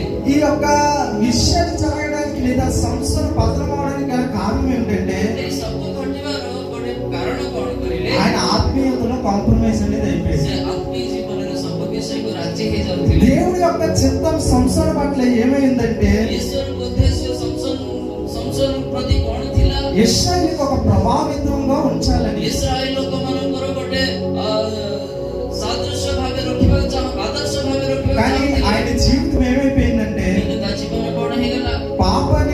పాపం చేయడం దానికి తగిన శిక్షకే సరిపోయింది జీవితం మొత్తం. ପାପ କରିକି ସେ ପାପର ଦଣ୍ଡ ପ୍ରାପ୍ତ ହେବା ପାଇଁ ତା ଜୀବନ ସବୁ ସରିଗଲା। దానికి గల కారణం ఏంటంటే రాంగ్ డిసిజన్స్. ତାର କାରଣ କଣ କହିଲେ ସେ ନେବା ଭୁଲ నిష్పత్తి। కనుక మన జీవితం ఒక ఆశీర్వాదకరంగా లేదా ఫలింపు గల జీవితం ఉండాలంటే మన డిసిషన్స్ అనేది దేవునితోనూ తర్వాత దేవుడికి మనకు మధ్యవర్తిగా ఉన్న సేవకునితోనూ అనుసరించి మనం చేయాలి. ଆମ ଜୀବନ ଆଶୀର୍ବାଦ ରୂପେ ବା ଫଳବାନ ରୂପେ ରହିବା ଗଲେ ଈଶ୍ୱରଙ୍କ ଦାସଗଣଙ୍କ ସହିତ ଈଶ୍ୱରଙ୍କ ସହିତ ରହିବାର ଅଛି। ఎప్పుడైతే మనం దేవుని ప్రక్కన పెట్టి ఆయన యొక్క చిత్తాన్ని తెలుసుకోకుండా మన యొక్క చిత్తాన్ని చేస్తామో ఖచ్చితంగా పతనం అనేది జరుగుతుంది. ଯେତେବେଳେ ଈଶ୍ୱରଙ୍କ ଯୋଜନା ଈଶ୍ୱରଙ୍କ ଇଚ୍ଛା ପାଖ ରଖି ଆପଣ ଇଚ୍ଛା ସାଧନ କରିବାକୁ ଯିବା కనుక మనల్ని మనం దేవునికి అప్పగించుకునే విధంగా ఉండాలి. ତେଣୁ ଆପଣଙ୍କୁ ପରମେଶ୍ୱରଙ୍କୁ ଆମେ ସମର୍ପଣ କରିବାର ଅଛି। మనం యవనస్తులమైన మనం క్రీస్తులో అంటుకట్టబడి ఏ విధంగా ఉండగలుగుతామని మనం ఆలోచన చేసినట్లయితే ଯୁବା ଯେ ଆମେ ସମସ୍ତେ ପରମେଶ୍ୱରଙ୍କ ଠାରେ କିପରି ରହିବାକୁ ଯଦି ଚିନ୍ତା କରିବା మొదటిగా ప్రార్థన ద్వారా ఆయనలో నిలిచి ఉంటాం. ପ୍ରଥମତଃ ପ୍ରାର୍ଥନା ଦ୍ୱାରା ରହିପାରିବା। ఎందుకు ప్రార్థనలో నిలిచి ఉంటామంటే କାହିଁକି ପ୍ରାର୍ଥନାରେ ରହିବା చెప్పాలి. କୁହନ୍ତୁ?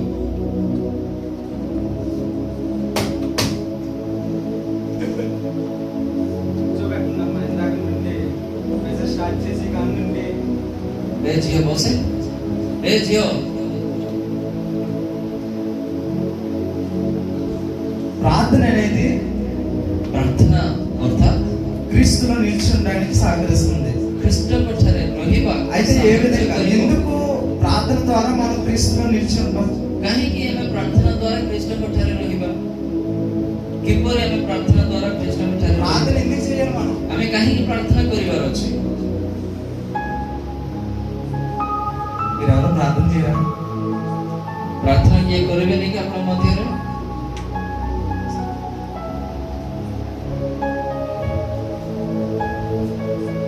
చెప్పాలి. కొంతమంది సెలవులు కావాలని ప్రార్థన చేస్తారు, కొంతమంది బళ్ళు కావాలని ప్రార్థన చేస్తారు, కొంతమంది బట్టలు కావాలని ప్రార్థన చేస్తారు। అవసరం కోసం ప్రార్థన చేయాలి. ఈ ప్రార్థన అనేది ప్రార్థన యొక్క సారాంశం లేదా దేవుని యొక్క చిత్తం ఏమిటంటే ଏହି ପ୍ରାର୍ଥନା କରିବାର ଅର୍ଥ କଣ? దేవునితో మానవునికి సంబంధం కలిగింది మొదటిగా ప్రార్థనే. ପରମେଶ୍ୱରଙ୍କ ସହିତ ମନୁଷ୍ୟର ସହଭାଗିତା ପ୍ରଥମ ପ୍ରାର୍ଥନା ଦ୍ୱାରା ଥିଲା। అందుకే దేవుని మనం చదివిన ముందుగా విన్న మాటలే మన ఆయనలో ఉండి ఆయనలో నిలిచి ఏదైతే అడుగుతామో వాటన్నిటిని అనుగ్రహించే దేవుడని మనం విన్నాం. ଆମେ ପ୍ରଥମେ ଶୁଣିଲୁ ଆମେ ଯାହା ପ୍ରାର୍ଥନା କରିବା ସେ ସବୁ ଆମମାନଙ୍କୁ ଦେବେ ବା ପ୍ରଦାନ କରିବେ। తరువాత ప్రార్థన అనేది మన యొక్క జీవితాలను దేవునికి కనెక్షన్ చేసే విధంగా ఉంటది. ଏହି ପ୍ରାର୍ଥନା ବୋଲିବାଟା ପରମେଶ୍ୱରଙ୍କ ସହିତ ସମ୍ପର୍କରେ ରହିବାକୁ ସାହାଯ୍ୟ କରିବ। తరువాత రెండవది మనం క్రీస్తులో ఏ విధంగా నిలిచి ఉండాలి అంటే ଆମେ ଖ୍ରୀଷ୍ଟଙ୍କ ଠାରେ କିପରି ରହିବାର ଅଛି? దేవుని వాక్యం ధ్యానం ద్వారా. ଈଶ୍ୱରଙ୍କ ବାକ୍ୟ ଧ୍ୟାନ ଦ୍ୱାରା। దేవుని వాక్యం ఎందుకు చదవాలి?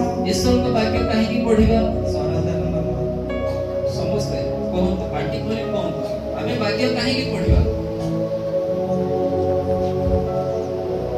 ఎందుకంటే ఈ వాక్యము దేవుడే ఉన్నాడు కనుక. କାରଣ ବାକ୍ୟ ପରମେଶ୍ୱର ଅଟନ୍ତି। అవునా కదా? ହଁ ନା ନାହିଁ? ఎప్పుడైతే మనం వాక్యాన్ని చదువుతామో ଯେତେବେଳେ ଆମେ ବାକ୍ୟ ପଢିବା ఆయన చిత్తం ఏంటో మనం గ్రహించగలుగుతాం. ତାଙ୍କ ଇଚ୍ଛା କଣ ଆମେ ଜାଣିପାରିବା। గనుక క్రీస్తులో నిలిచి ఉండటం దేని ద్వారా జరుగుతుందంటే ତେଣୁ ଖ୍ରୀଷ୍ଟଙ୍କ ଠାରେ ରହିବାକୁ କାହା ଦ୍ୱାରା ହଉଛି? మొదటిగా ప్రార్థించడం ద్వారా, ପ୍ରଥମ ହେଉଛି ପ୍ରାର୍ଥନା ଦ୍ୱାରା, తరువాత వాక్యం చదవడం ద్వారా,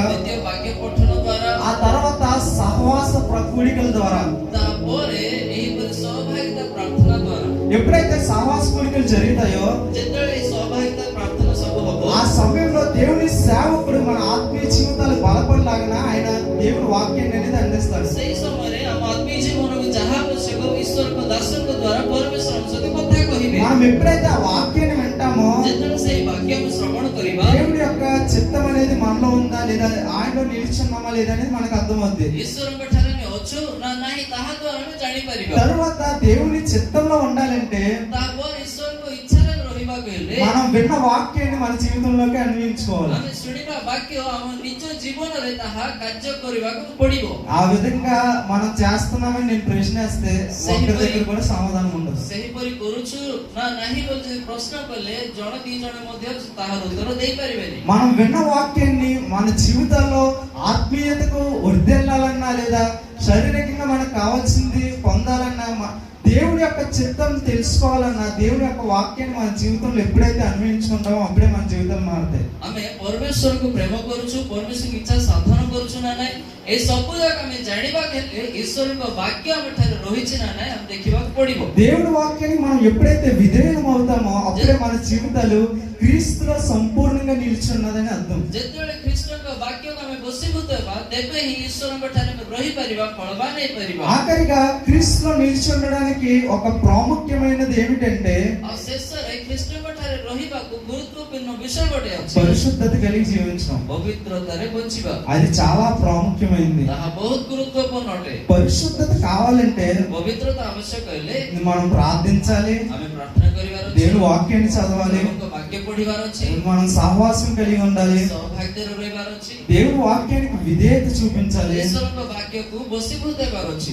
ఆ విధంగా మన పరిశుద్ధతను కనుగొంటాం. ସେହିପରି ପବିତ୍ର ଜୀବନ କାଟିପାରିବା। మనం ఎప్పుడైతే పరిశుద్ధతను పొందుకుంటామో ଯେତେବେଳେ ଆମେ ପବିତ୍ର ଜୀବନ ପାଇପାରିବା ఆయన పరిశుద్ధుడు గనక మనం పరిశుద్ధులై ఉండాలని దేవుని వాక్యం చెప్తుంది. ଯେପରି ସେ ପବିତ୍ର ଆମେମାନେ ମଧ୍ୟ ସେହିପରି ପବିତ୍ର ହେବାକୁ ଈଶ୍ୱରଙ୍କ ବାକ୍ୟ କହୁଛି। ఆ విధంగా క్రీస్తులో మనం నిలిచే వారంగా ఉంటాం. ସେହିପରି ଖ୍ରୀଷ୍ଟଙ୍କ ଠାରେ ଆମେ ରହିବା ବ୍ୟକ୍ତି ପରି ରହିପାରିବା। అయితే చివరిగా మనం ఆలోచన చేసినట్లయితే ଶେଷରେ ଯଦି ଆମେ ଦେଖିବା సంసోను యొక్క జీవితం, యోసేపు యొక్క జీవితం ఎక్కడ ప్రారంభించబడిందంటే తన యొక్క బిగినింగ్ ఏంటంటే దేవుని కృపలోనే ప్రారంభించబడ్డారు ఇద్దరు. సంసోన్ ଆଉ ଜୋସେଫ ଏ ଦି ଜଣଙ୍କ ଜୀବନ କୋଉଠି ଆରମ୍ଭ ହୋଇଛି କହିଲେ ఎన్నుకోబడిన వారే.